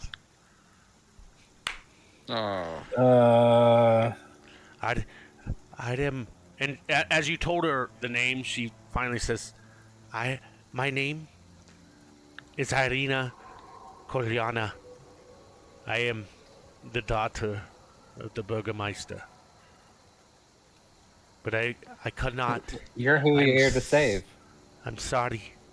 I don't know. Yeah, I don't know who you are, and I cannot open the door. It feared for my life, she says. I'll step up and say, if we go talk to Ismark and he comes with us, will you open the door then? No. If this is Irina, she got bit by a vampire. We don't want anything to do with this. I have not. Isn't been, that what do you we're say here to that out? say? Do you say that out loud? Yeah, I'd be like, Irina, we have a note from your father saying you got bit by a vampire, so you can understand why I'm a little confused. So Go. What's that? Go ahead.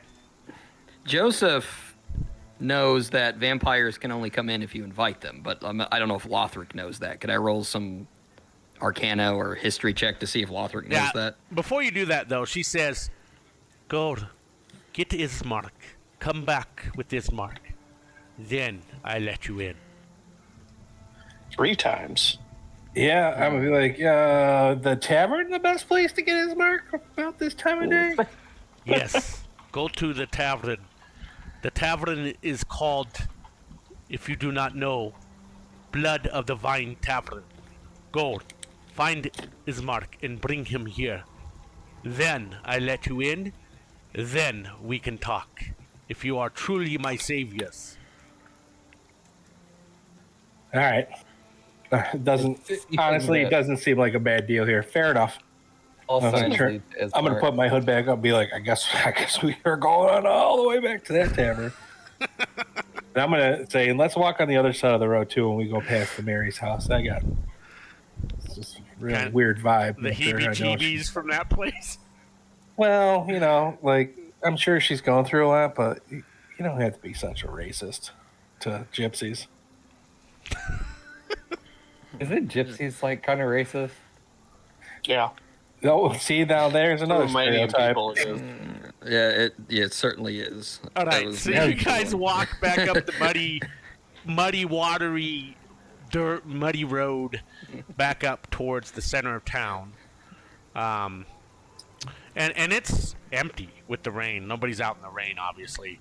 And you make yourself way towards the tavern. As you're walking to the tavern, someone quickly runs in front of you, probably a good 40 feet, and runs into the tavern itself. So, Any idea what they feeling look like we're like? being Yeah, watched? Like these people keep running like back and forth.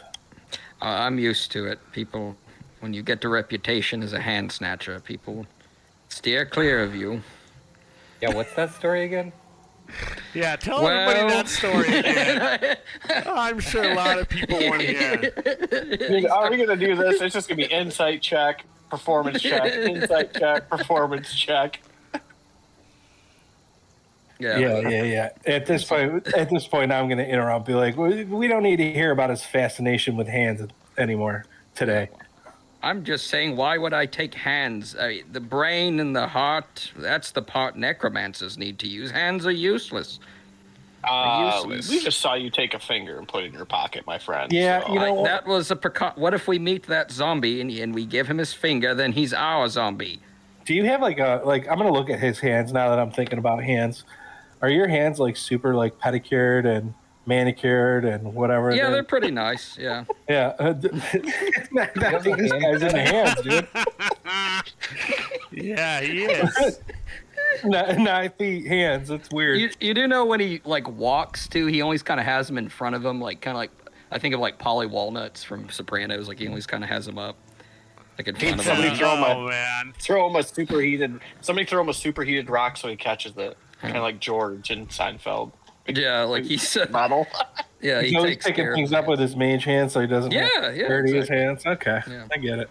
Weird. Ah. Yeah, enough hand talk right now. This guy will go on all day about it. This guy. Okay, so to the tavern. To the tavern. To the Blood of the Vine Tavern. All right, so you guys are heading No. that way. What's You wrong? see me look at my hands, a little self-conscious now too. Like, are my hands like normal? I don't know. I'm glad that I have gloves on.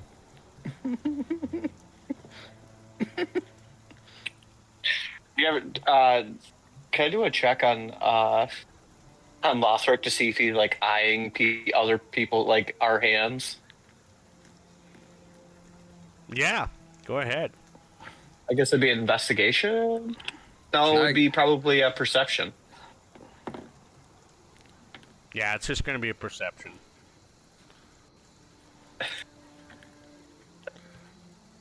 I love this. Oh, it's a medicine check. Okay. 19. Dang, oh god. You do notice he glances, but like he's kind of a hard guy to read. He doesn't really show like a lot of emotion, and he kind of moves his eyes instead of his hand or his head. I mean, but yeah, you probably catch him looking at hands every once in a while. But you don't know if that's because he's like self-conscious about it because people are accusing him of a crime he didn't commit,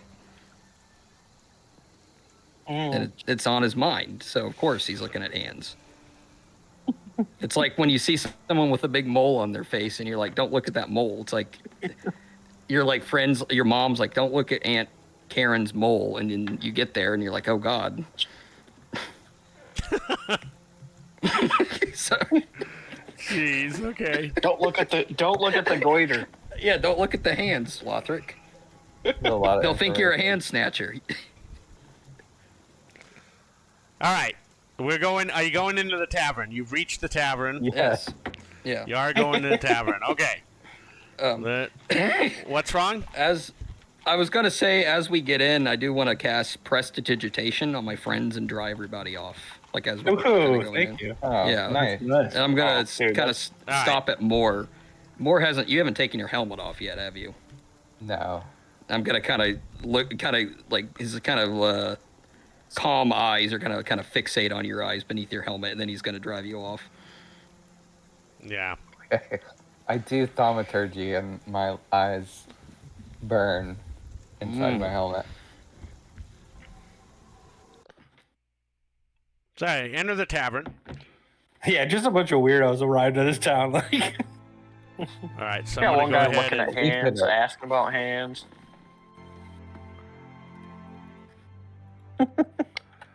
Okay, so let's give it a description of the tavern.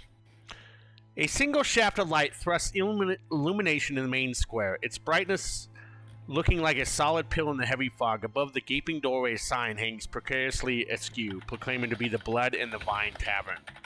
As you enter the tavern, it's about 60 feet square. And right before you enter into the tavern, you look at the sign a little closer. And it said, originally the sign read Blood of the Vine, but now an N has been scratched over it with, and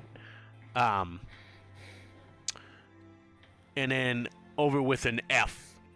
So, it looks to be, as you enter, it was oncely a finely appointed tavern, and it's going shoddy over the years, obviously. There's a blazing fire in the hearth, and gives scent to warmth the few huddled souls that are within the tavern itself. You see a barkeep.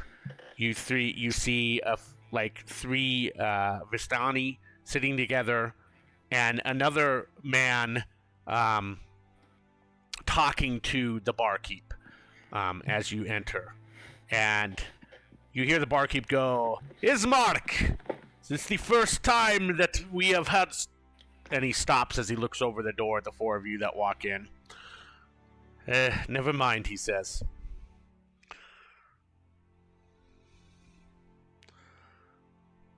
Guess this is the guy.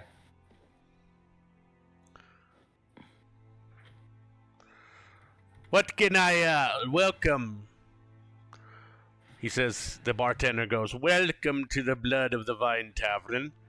Is there anything I can get the four of you to drink on this wonderful, lovely day in the village?" I'm gonna put a gold piece on the tavern. Be like, will this get us whatever this can buy us around for the party? And if it can buy around for the rest of the people in here too, great. That's very generous of you, stranger, he says. And he turns around and he begins pouring from the tap, drinks. You guys are going to have a seat. And the gentleman here is, obviously, this is the person he said is marked too. I'll sit in the corner. Oh, this guy. I thought the other guy was okay. I can't see the tavern map, by the way. Sorry. Okay. I don't know what's wrong with your token, but we'll have to fix it. I'll have to fix it another time. Theater of the mind it is. Like a tavern.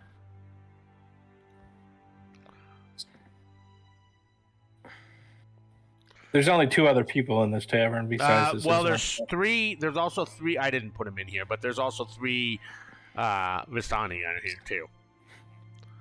Ooh, okay. I can put them in here though. That way you guys can see them. Here, let me get.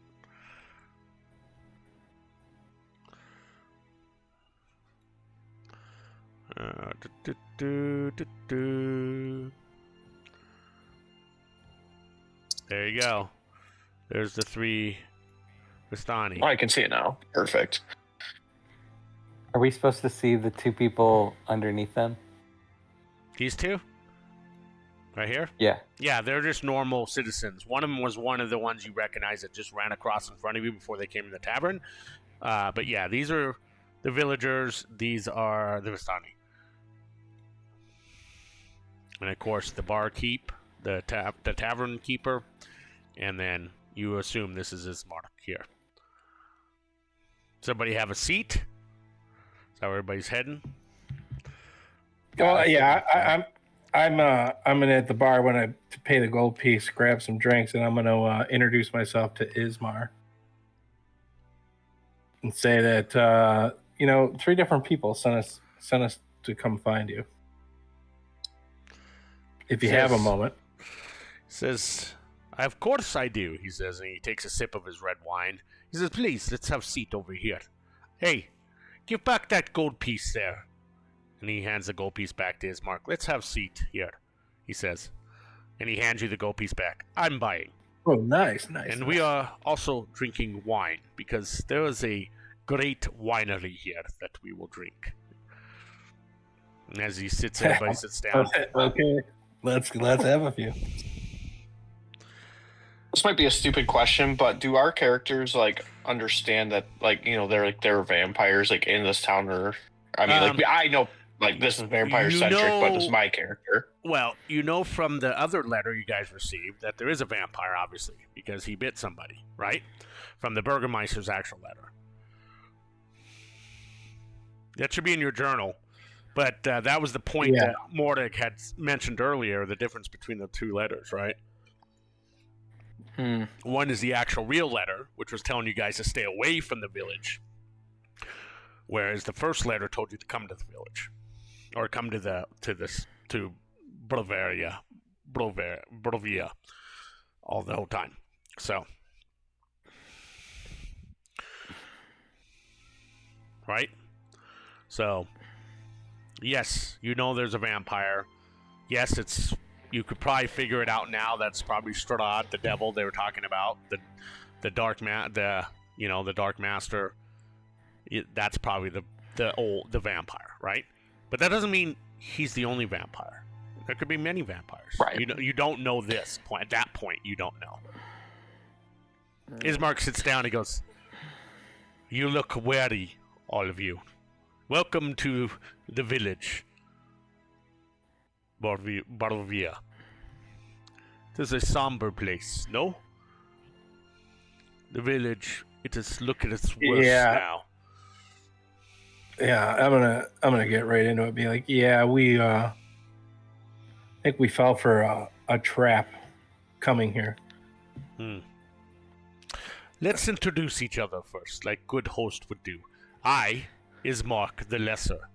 I've been here a long time. My father was what he says is, and he stutters, was the Burgermeister of this village. And as he says that, the bartender comes and hands you all these large goblets of dark red wine. Very dark. It's almost darkest red wine that you've ever seen. Oh, God. And he walks back to it, and Ismark says, "Thank you, my friend." So, go on, please. I am Ismark the Lesser, and you, and he points to you, Valen. I want to say my name, Valen Domborn. I'm a paladin of Lathander. And just introduce the rest of the party, and then explain to him our circumstances of getting here, and then kind of see if Morak will provide the 2 letters. On the table. And as he's looking over the letters, explain that we ran into Mad Mary. Mad Mary pointed us in your direction. We ran into this little girl who said to come to your direction, the matchstick seller, and then we even went to the Burgermeister's house, and someone behind the door claiming to be Arena said to come find you, which is even more confusing, seeing how the whole reason why we came here was to save her. And now it seems that your late father is gone now? Well, we just received this note last night. Not even a night ago. First of all, the first letter you have is definitely not my father's. My father wrote a different letter. The second letter you have was from my father. It is unfortunately that the letter must have never reached where it's intended to go, because obviously you would not be here sitting in this tavern with me.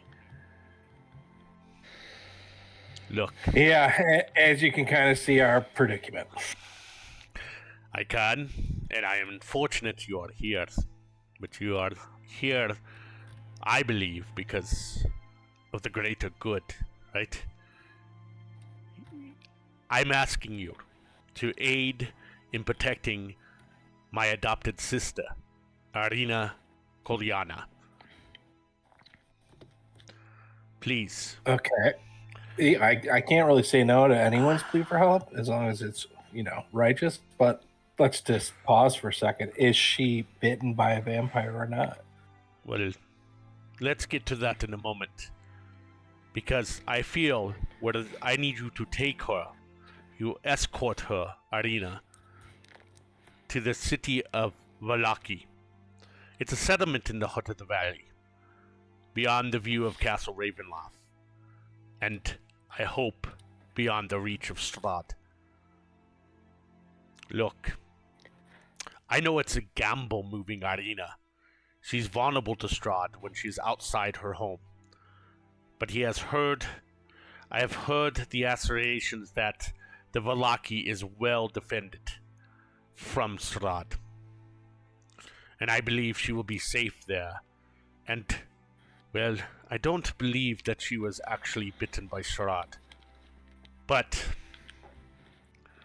maybe someone there in the village of Valaki can take a look at her to make sure she hasn't been bitten at all. And Strahd, that bastard. I spent most of my life training with weapons in hope to one day confront and kill that dark bastard Strahd. Well, I mean, from what we've heard and the nonsense we've gone through the last 12 hours, I'm starting to agree with your sentiment here. Great. So you could accompany me into the castle to kill Strahd. But first, more importantly, before we even think about a plan to get to the castle and find Strahd, we must take Arina to the village of Valaki, where she will be safe. I'm going to look at the other people and be like, I don't really want to hang out in this cursed town as long as we don't have to. I do want to have a little word with the Festini people because he looks that's at BS. You. Festini, huh? Well, I know that a lot of people are against the Vestini. They feel they are somewhat not trustworthy, and that could be in agreement sometimes. But perhaps we need to see the camp and speak to the soothsayer there. She may have an idea for us for Strahd, and it is on the way to the city, the town of Valaki.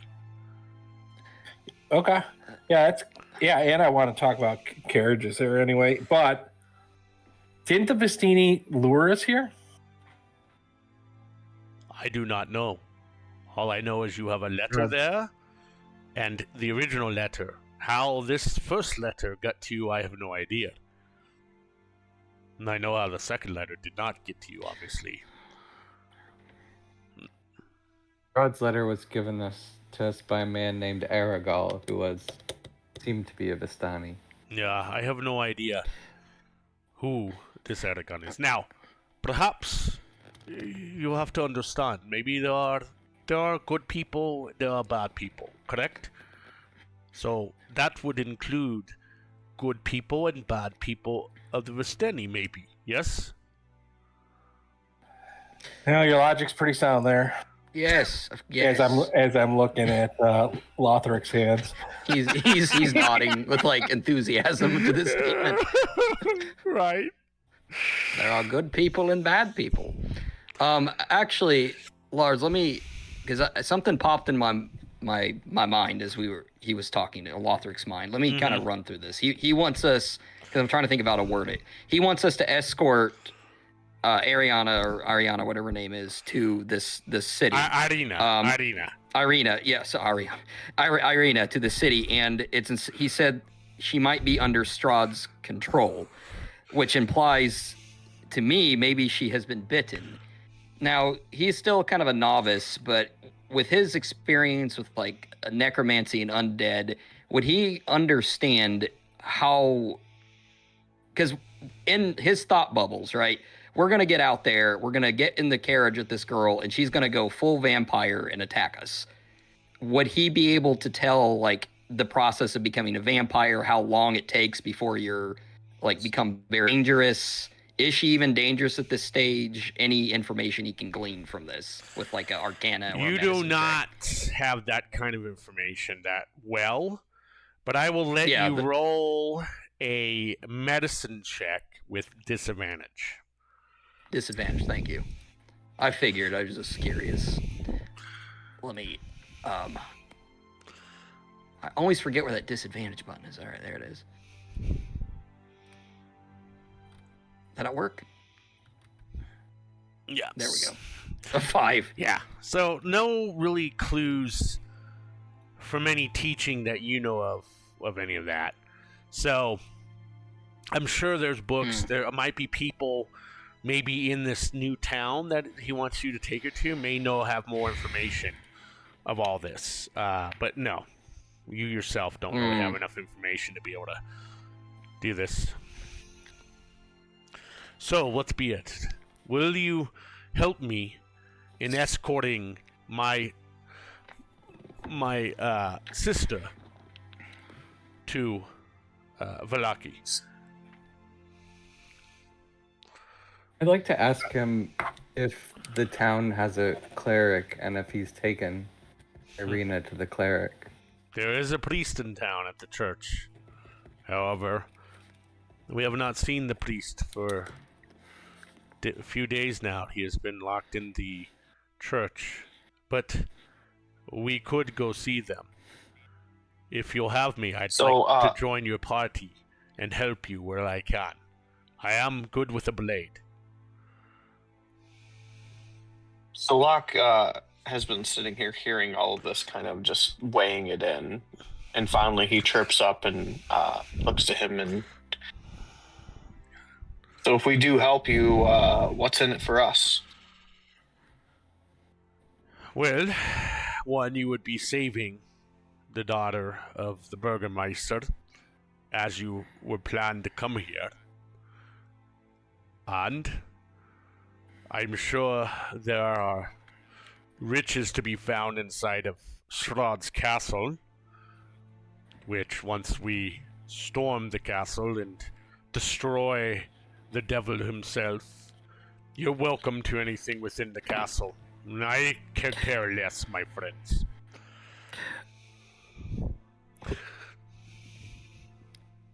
I want the castle.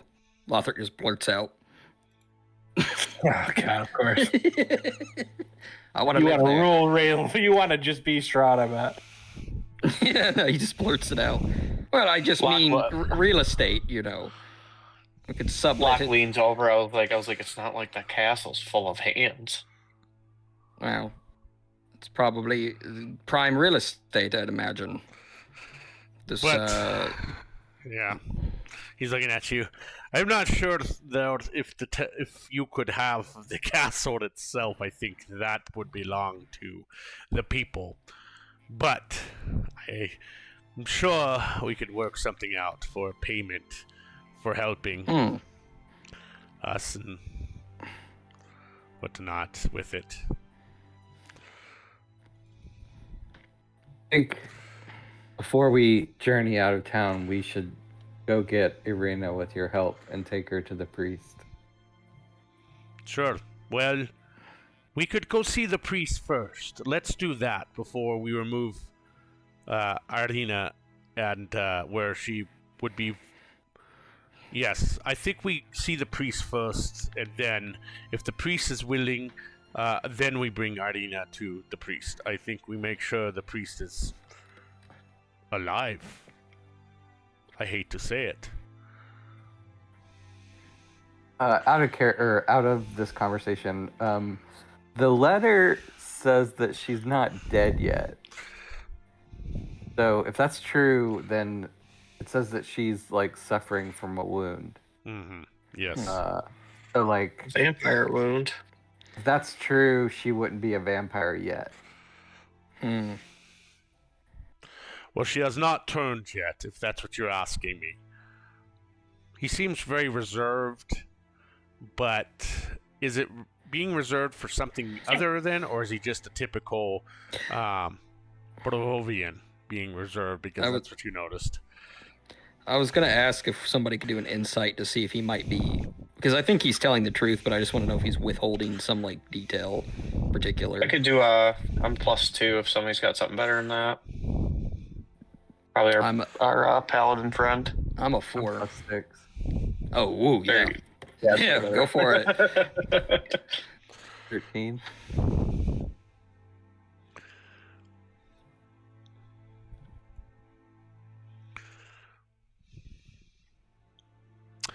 So you can't really. You think that he's coming straight forth and truthful to you. It doesn't think he's hiding anything or being untruthful what he's saying.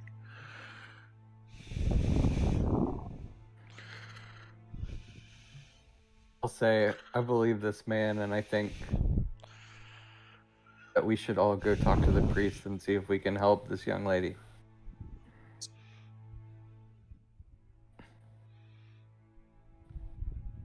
What say you? Well, it's not like I have much else on my itinerary right now.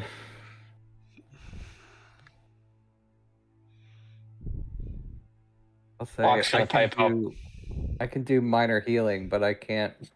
Vampire wounds are beyond my abilities. Locke's gonna pipe up and say, I'm not here to do charity work. The only time there has to be something in it for us to make it worth our time. I'm just gonna remind everyone too, like, well, I don't think we can get out of Barovia unless we do something here. We can't just walk out. Is that true, Ismark? I hate to be the bearer of bad news, but your friend there is correct. There is a magical fog that surrounds all of Barovia, and it keeps everybody here, and they cannot leave. Strahd has a very strong magic, and we all are here. In fact, there has been some talk over the months and years that the undead cannot even leave and go to any of the other realms for their souls. They are stuck here too. In fact, at midnight, every night here, we call it the Parade of the Dead, and they leave the graveyard, the ghosts, and parade down the roads here in the village. And they are stuck here as we are, humans, alive. The dead are stuck here too. Oh, really? Oh, I just thought we couldn't leave physically because that's what the carriage driver told us. If we cross with them, we're not coming back. Yeah, you cannot leave. You cannot leave That's at all. even worse. But, That's yeah. even worse. So and if tonight, you die, you are still stuck here, basically. Okay. Okay. I would very much like to see this parade of dead. Well, come midnight, you will see it. But be very wary when you are outside after dark, and you are not boarded up in your homes and your shutters cut tight. There are creatures of the night that come out. I will warn you. So, must be careful walking the streets at night here in the village. Actually, in most places, even in other villages, I've been told. The nights are bad. The night encounters can be very bad.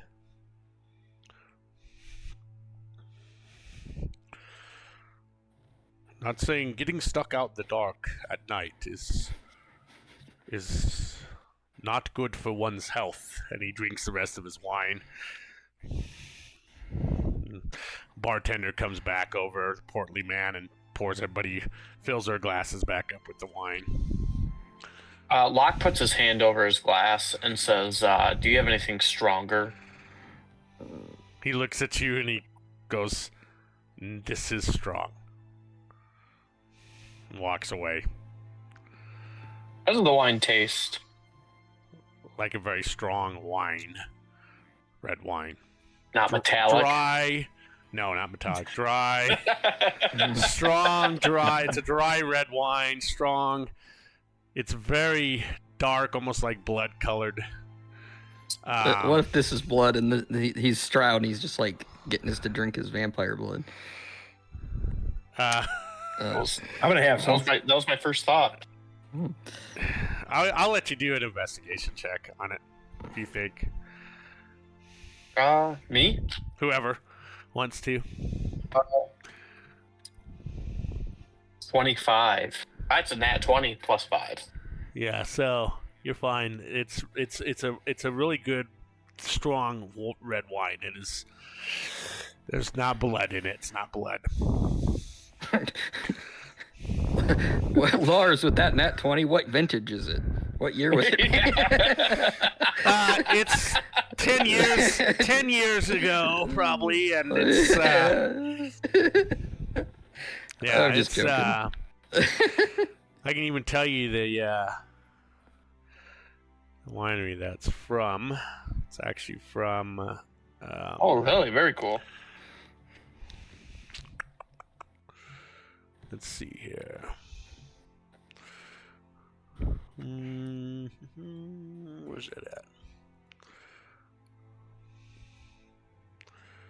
It's called The Wizard of Wines Winery, is where it's from.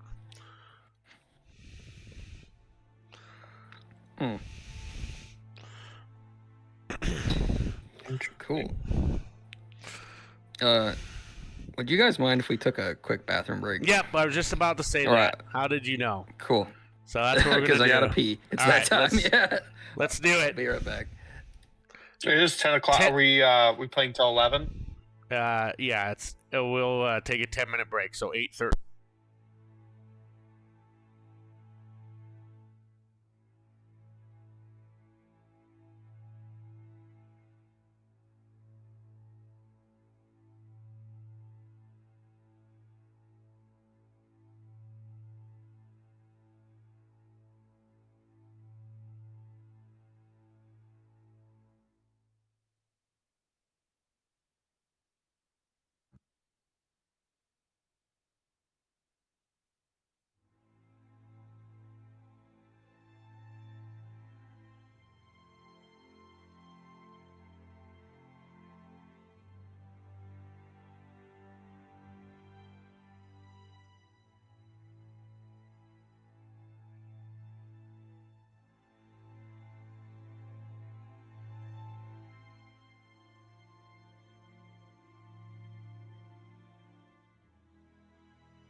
Ooh.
Just so you guys know, I don't want to spam guidance every time we do a check, but if anybody ever does like an important check, I can always do guidance for you. Oh, all right. Very cool. It just gives an extra 1 to 4. I don't want to. I mean, I feel like at this point, it's not that important, but if there's a important one, it'd be good to do. I feel like with this campaign, we kind of need all the help we can kind of get. So, Yeah. is guidance? I mean, I've never really used it myself, but is it a cantrip or is it like a level 1 spell or? It's a cantrip, so I could technically do it on every single check. I think you can, Within like reason, right? Like there's stipulations, but yeah, I see what you're saying. I think technically I could even do it on my own checks because it's concentration. But I just don't want to like do that every single time, for your all's sake. I've always had trouble understanding like the physicality of what guidance is. I like it, but like, what is it? It's like you're asking. It's For me, almost I would like- say it's like praying to your god. Or Yeah. Well, kinda it's like I feel like it's like at that point though, if it's a cantrip, shouldn't it become almost like if you cast it? Like I feel like that spell, like if we're talking like, it should be like almost like you cast it and it's an aura. So if your character's within, say 10 feet or whatever, you always everybody gets guidance. You know what I mean? But It's I know it's concentration. They do that so you can't really use it in combat. it lasts up to a minute. So if I cast it like every minute of the day, I could do that. yeah, it'd just I be guess- like just a constant like just nightmare to keep up. Yeah. You're just walking around constantly praying. Like if I'm No, doing... he's just screaming guidance all the time. Guidance, guidance, Jesus, guidance. Jesus. Lightning bolt, lightning bolt. Yeah.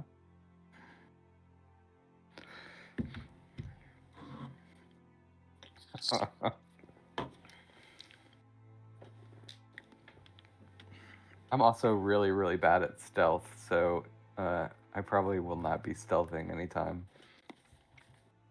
Okay, so like Joseph, actually, I was gonna talk to you. I was like, I thought we were gonna get into a combat scenario, and I panicked because I have no fucking. I've been really trying to figure out how this character works. Doesn't have to be tonight, Okay. but at some point, I would like to go over my character sheet and I could help you. I'm sure I can help you. Lars can help just you. understand like the mechanics of what I'm supposed to do. The monk was a lot easier because I was like understood the points, and it's just like, hey, you just kind of stab.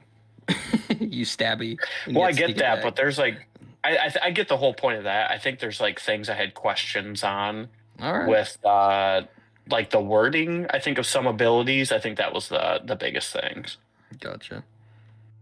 Sneak attack is going to be your big thing. Well, it's the psionic blades is huge because it's a 1d6 plus 4, and then the offhand is a 1d4 plus 4, and I can throw them. And meanwhile, also, this was kind of a cool little detail, is that if I throw a psionic blade at somebody, it disappears, and there's no mark of it. Like, it doesn't look like a stab wound or anything, Oh. which is pretty interesting. Evil. Well, good for assassination.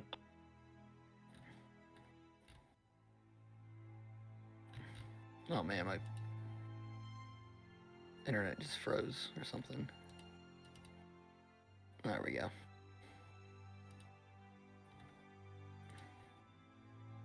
Did you all turn on reload roll 20? Did we already talk about that? I don't know. I haven't. I don't know what that is. I don't know what that is. Yeah. There is, I don't know exactly where it is, but roll 20 can often like freeze. There's an option to basically reload it anytime it does that automatically.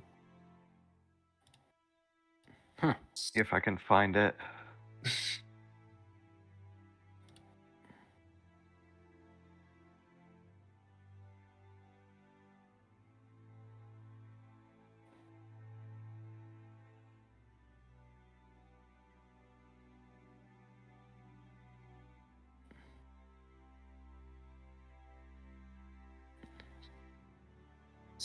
Essentially, I just think, Ryan, it's like you're dual wielding.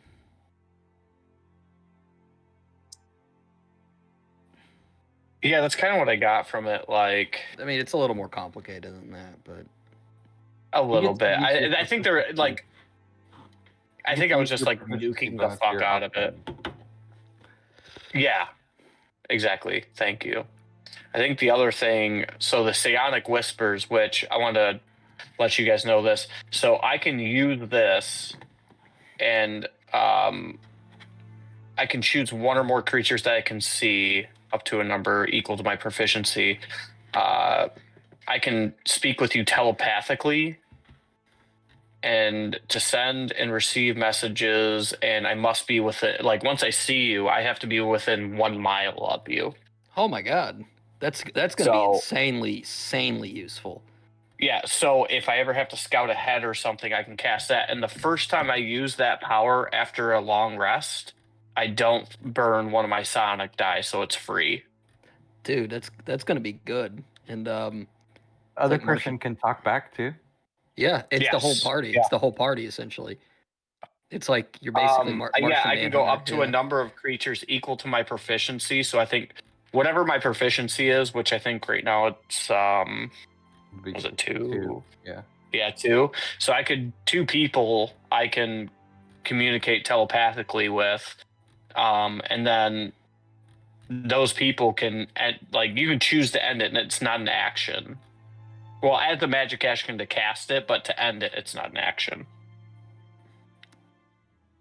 That's Can cool. you use your die to like change the outcome, like add on to an attack or something like that? Side bolstered neck. So if I fail an ability check using a skill or tool with which I have proficiency, I can roll 1 psionic die, and I can add the number rolled to the check, potentially turning the failure into a success. The die is expended only if the roll succeeds. So that's kind of nice. That's like really if I good. don't succeed it, yeah, it's actually super good. don't- Another one. What's up? I was just remarking, why don't people play this class? This is like a really good. Oh, they do. This is like one of the A class things that I've read that I guess it's probably just slept on. It's not a lot of people. From what I know about rogues, a lot of people always pick the arcane trickster first. And It's they probably almost just the easiest played it. one. I was gonna play one, that's why I know a little bit about it. But it's been a while. Yeah, I mean everything in it seems cool, especially coupled with the Shatter Kai, because I get Blessing of the Raven Queen, which I get a 30-foot teleport. And you're resistant to necrotic damage. Yeah, exactly. Permanently, so that Yeah. Shatter Kai. And then I took the lucky feat, so I have a number of luck points. So I have 2 luck points. I gain advantage when I roll a d20 for a d20 test. I can spend 1 luck point to give myself advantage. Or you can then give the somebody disadvantage. Right. Like if someone's psionic. attacking. This one doesn't make sense. Okay, everybody Maybe it back? Yes, sir. Yeah. All right. Sorry, I was just trying to barrage a bunch of questions to the group so I understand what's going on with the character. What are your questions? You got them answered? I got most of them Okay. answered, but nothing pressing. I think just keep the story going and the thing going. Okay. I'm good for right now. All right. So But thank you. left off where we're at in the tavern. You decide that you want to go see the priest. Is that what the consensus is of the Yes, group? I think so. I did want to ask this gentleman here. What is his name? Ismark. When does he want to go do this mission with his sister? When is he? Is this like an immediate? I'm assuming this is like an immediate thing. Yes, it Actually, is. I don't know if it's his sister. It's either, his sister. Yes, it's his adopted Okay. sister. He says it is pressing. It is as soon as we possibly could go. Yes. All right, very well. Let's go see this priest then. All right. So this is what you guys have wanted to do. He is going to say, okay, well, I will take you to the police, but again, we must make sure we are indoors before midnight. Understood? I am... What happens? Do you mean what happens? We were just sitting at the table. I Vampire. told you. Vampires. The parade, I- the parade of the Well- dead. Well, As I'm gonna look and see how everybody much more. starts, everybody kind of jumps down Locke's throat, he just kind of like smiles and just kind of goes back to it. yes.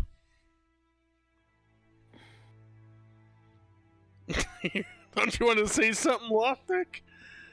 It almost sounds you want to Me? say something. Yeah. Oh no, No. I'm sorry. Oh yeah, I was- did say. Get to the priest. Yeah.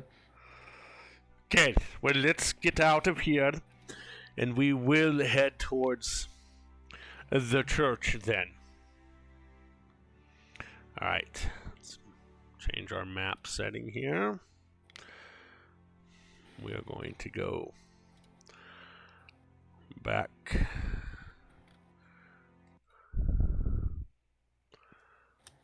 I'll ask him on the way what god the priest serves. Well, I hate to really tell you, how do you say? The priest has probably lost his faith, my friends, and probably has no follower of any god now for the atrocities that we have seen Strahd do and his minions. It is hard to keep one's faith with Strahd controlling all of the land. Alright, so the church, he says to you, is down this road a good 160 feet or more to the church itself. And we are sure we would like to see the priest, right? 100%? Yes. I'm having small reservations. But I will go with you. I promise to be part of your party. I think we should try to do whatever we can to help your sister before we leave town. Okay, then let us go to the church.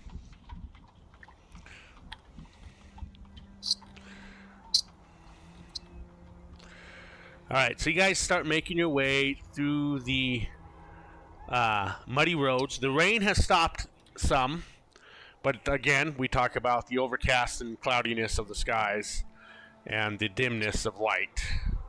The fog has somewhat dissipated. Fog is not as bad as it was earlier, and the wolves can still be heard around the outskirts of the village.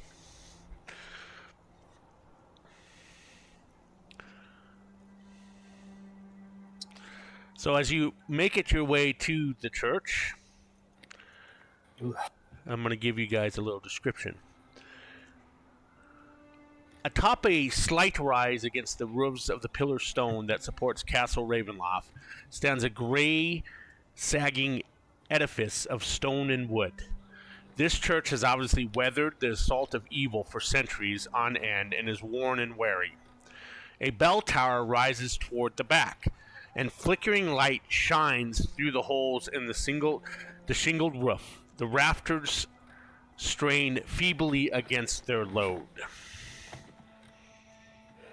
Yes, the church has definitely seen, much better days. Much better years, I should say. More. Continue to the door, we should, yes. You guys make your way up to the door. The heavy wooden doors of the church are covered with claw marks and are scarred by fire. Now, The priest's name, if he lives, is Donovich.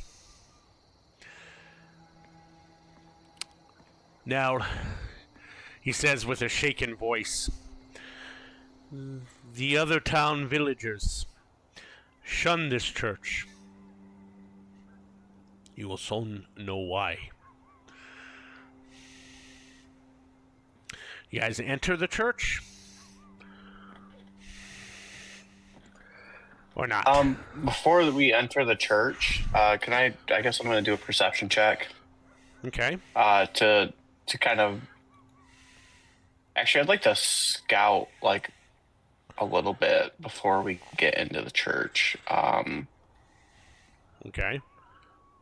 So, I'll roll a perception check. I can see what happens. 17. What are you percepting here? What are you doing? Trying to figure out, just trying to detect like any kind of traps or. Okay, so you need to let me know what you're doing, and then I will tell you what to roll. Because if you're looking for traps specifically, you're going to look for an investigation, not a perception. Okay? That's fair. All right, so you got to let me know what you're doing with it, and I'll tell you what you should be rolling for. All right?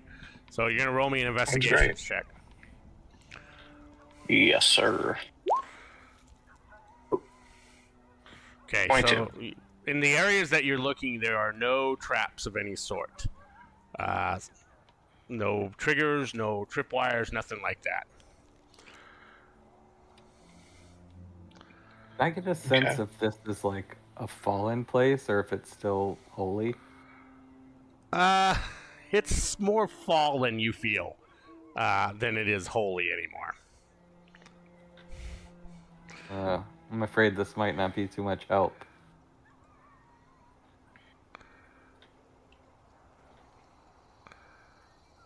Well, if it's not going to be any help, maybe we should just go to Irina.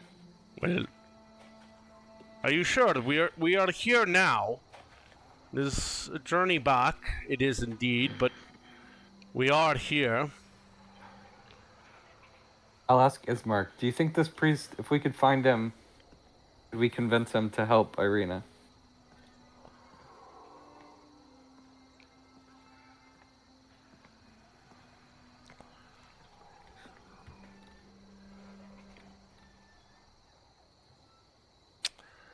Well, if the priest still lives, then perhaps Still we lives. can. I have many concerns. I have not seen him for a while, so nor has the town folk seen him for a while. So yes, I would say if he still lives, then we could ask the priest Donovich.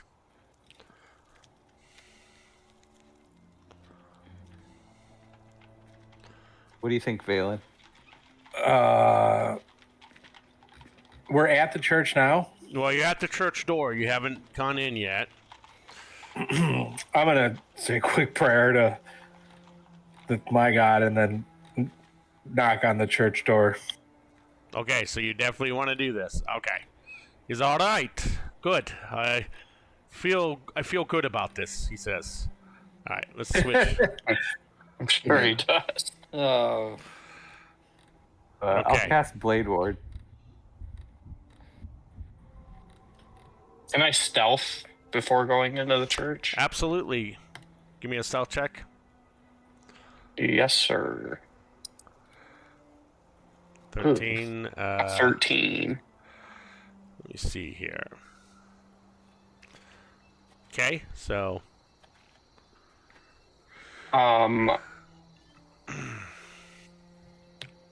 sorry, I'm not quick with the abilities on this guy yet, but there's something where if I fail to check.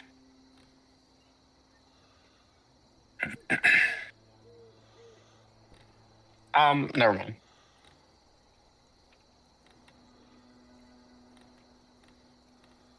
Never mind. okay. All right, so you guys are at the door. I'm gonna bring up the next map here for it. Okay. Tell me if you do not see the map. I See don't. it. It's black. I see it. I see it.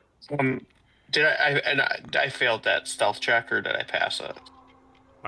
You don't know. You're stealthy, but you don't know if you failed or passed it because there's nothing around you right now for stealth. Fair. I've cannot see the map. You cannot? Oh, okay. I cannot. No, sir. Yep. Let me It's fix. all black. I'll fix it. Yep. All right. Let me fix this here.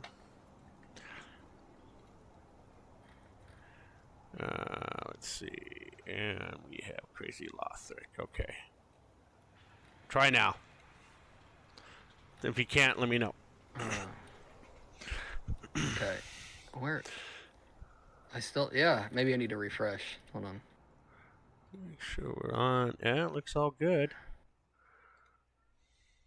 There we go. I needed to refresh. I'm good. Okay. Use opening the door. Valen?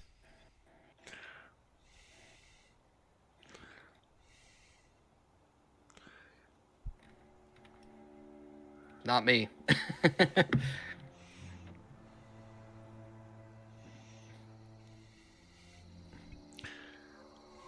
Who's opening it? I'll open the door. Okay. Go ahead and open the door. As you step into the church, you see these doors open to reveal a 10-foot wide, 20-foot long hall leading to a brightly lit chapel. The hall is unlit and reeks of mildew. 4 doors, 2 on each side of the hall, lead to adjacent chambers. You can see that the chapel is strewn with debris, and you hear a soft voice from within reciting a prayer. Suddenly, the prayer is blotted out, and you hear this blood-curdling scream that rises up from beneath the wooden floor.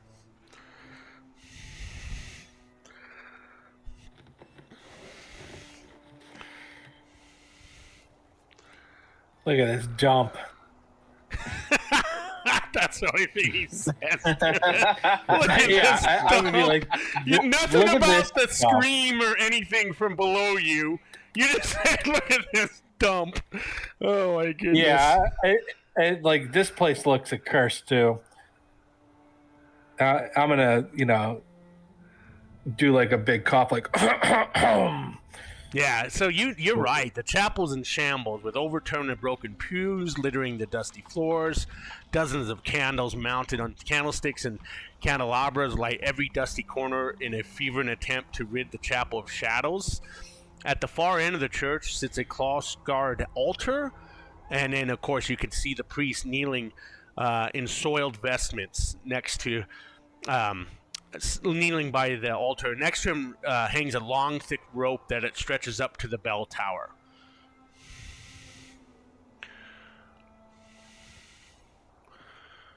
Jesus. I'll call out to the priest. He says in a very weak, hoarse voice, he says, yes, Donovich, that is me. I am Donovich, yes. The priest, the Donovich, yes. Donovich is my name, yes. It's like, get yourself together, man. We need your help. And he's kind of mumbling and gerbling, and still prayers are coming out. And you hear, as you approach him closer, the priest, you hear this from underneath the chapel. You hear a young man's voice cry out, "Father, I'm starving." And the priest continues praying.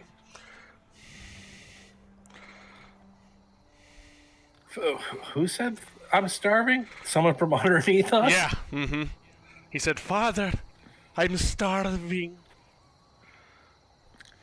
I'm gonna be like, excuse me, sir. And he's still chanting and praying. He's, yes, What? No, I can. No. It is bad. Terrible. Ismar comes up to you and goes, see? I knew it was bad. At least he's not dead, though. He looks he's insane, though. Crazy. Something has driven him mad. Be like, what the hell happened here? Look at this dump. I'll approach him and grab him and try to shake some sense into him. Yeah, as you shake him around, he just even seems more confused and everything with it.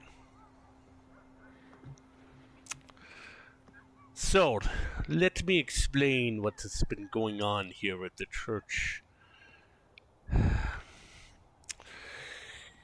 You see, a little more than a year ago, his son, Doru, and several other villages stormed Castle Ravenloft in revolt. In having been lured there by the wizard in black robes who came to Barovia from some faraway land.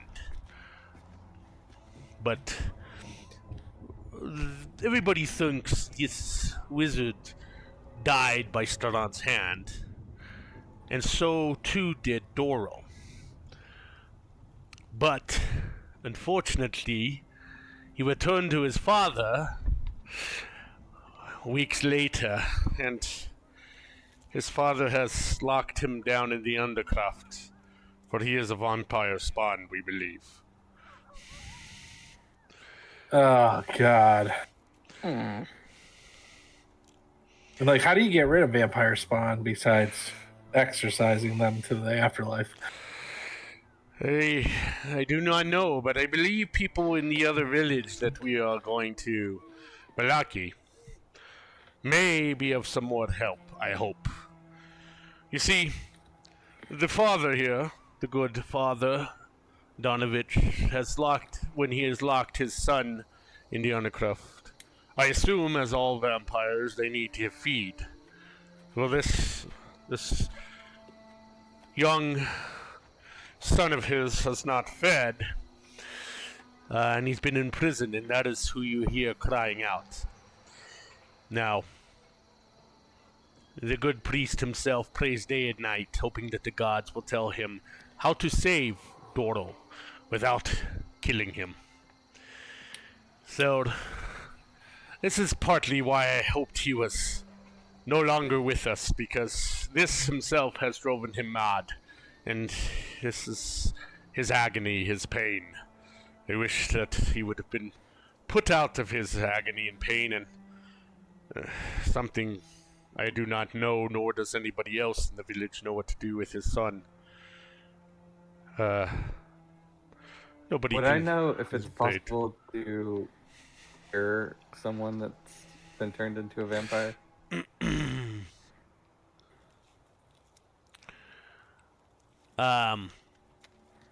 You can roll a medicine check for me, but it's a pretty high check. I'm gonna warn you right now, it's a very high check for it.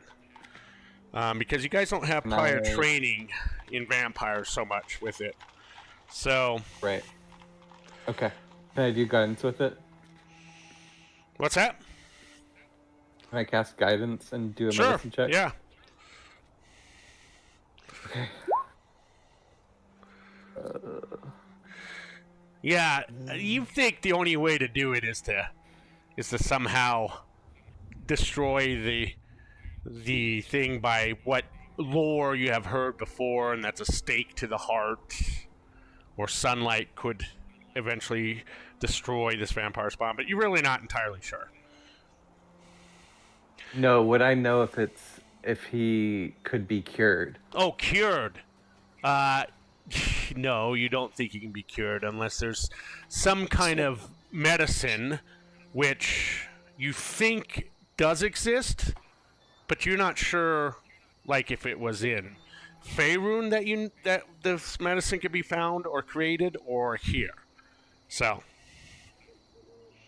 Okay. Yeah, I'm gonna ask the father priest if he needs help just dispatching the vampire spawn. do you want us to go down and put that vampire down?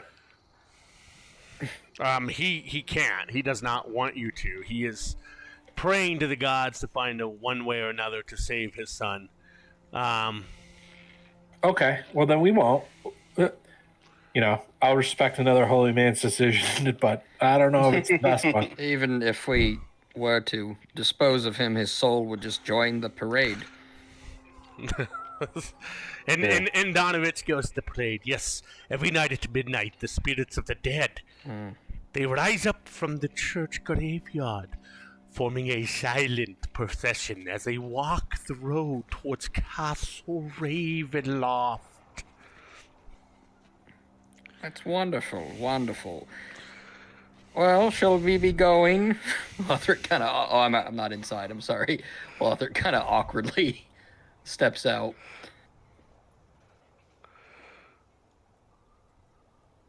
Yeah, I don't feel like there's much here for us. I'm not sure. He looks to you, Olivia, and says, I'm not sure the priest is in any capable or even knows, for the first example, is his son, to cure him of this vampirism. Unfortunately. But I leave the choice to you. Do you wish to see his son? Do you wish to kill his son? Or do you wish to... This is up to you, what you would like to do. I will follow your lead.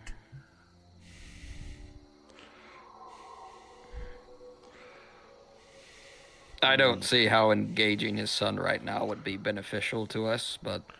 Yeah, no, I think, I think this is just nothing but despair in this town. Let's get out of here.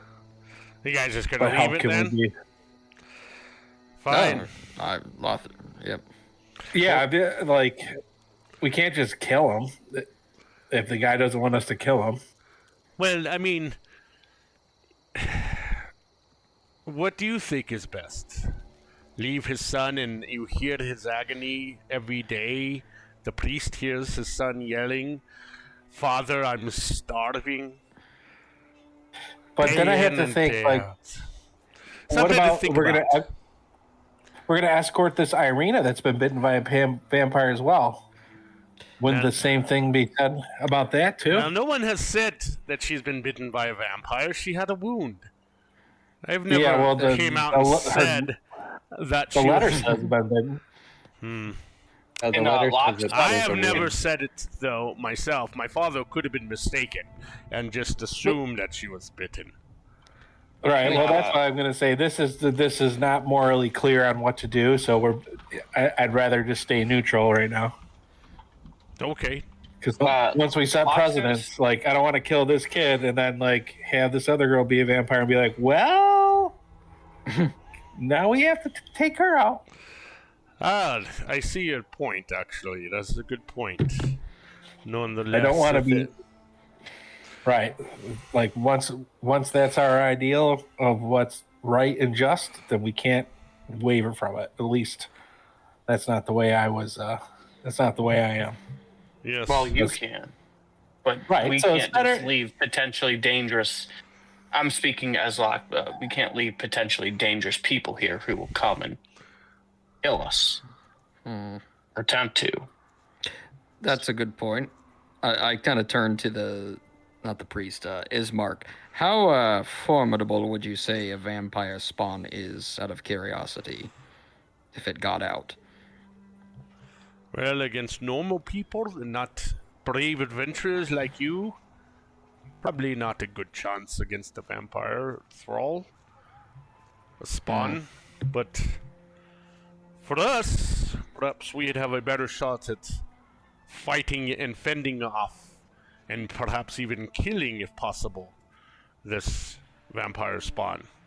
But the normal people of the village, no, they would have no chance, probably. Unless you were very strong, maybe. Strong like ox, maybe you would be able to, but... Well, regardless, I vote we prioritize Irina. We know we could probably help her. I don't know about this thing in the basement here. I say we leave. Oh, okay. Then head back to the mansion, my home, and we shall go there and speak with Ardina and make preparations if we are done here in the town. Make preparations to leave for Litsky, and then we'll make our stop to the camp. The Tsar camp. And it's on the way, you might as well. Perhaps the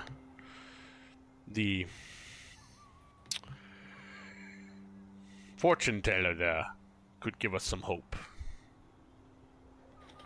You are still willing to at least listen to what she says. I may not believe in everything, but it could be worth a shot just to see her before we continue our way to... Look, I'll take anything to help us get to Valaki safe. If it means listening to a fortune teller tell us our fortune.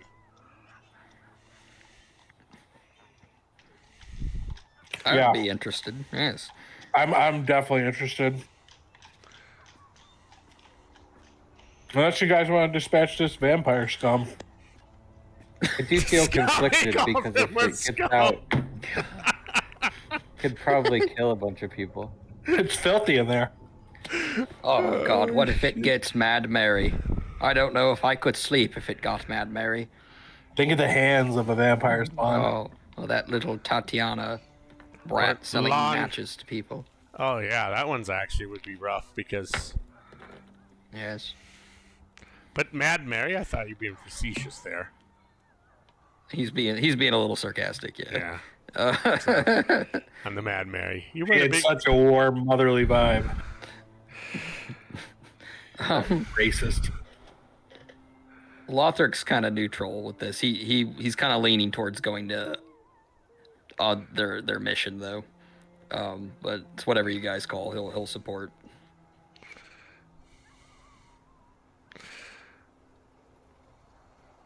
I think if everyone's leaving, I would go with you all. All right, so you guys are going to start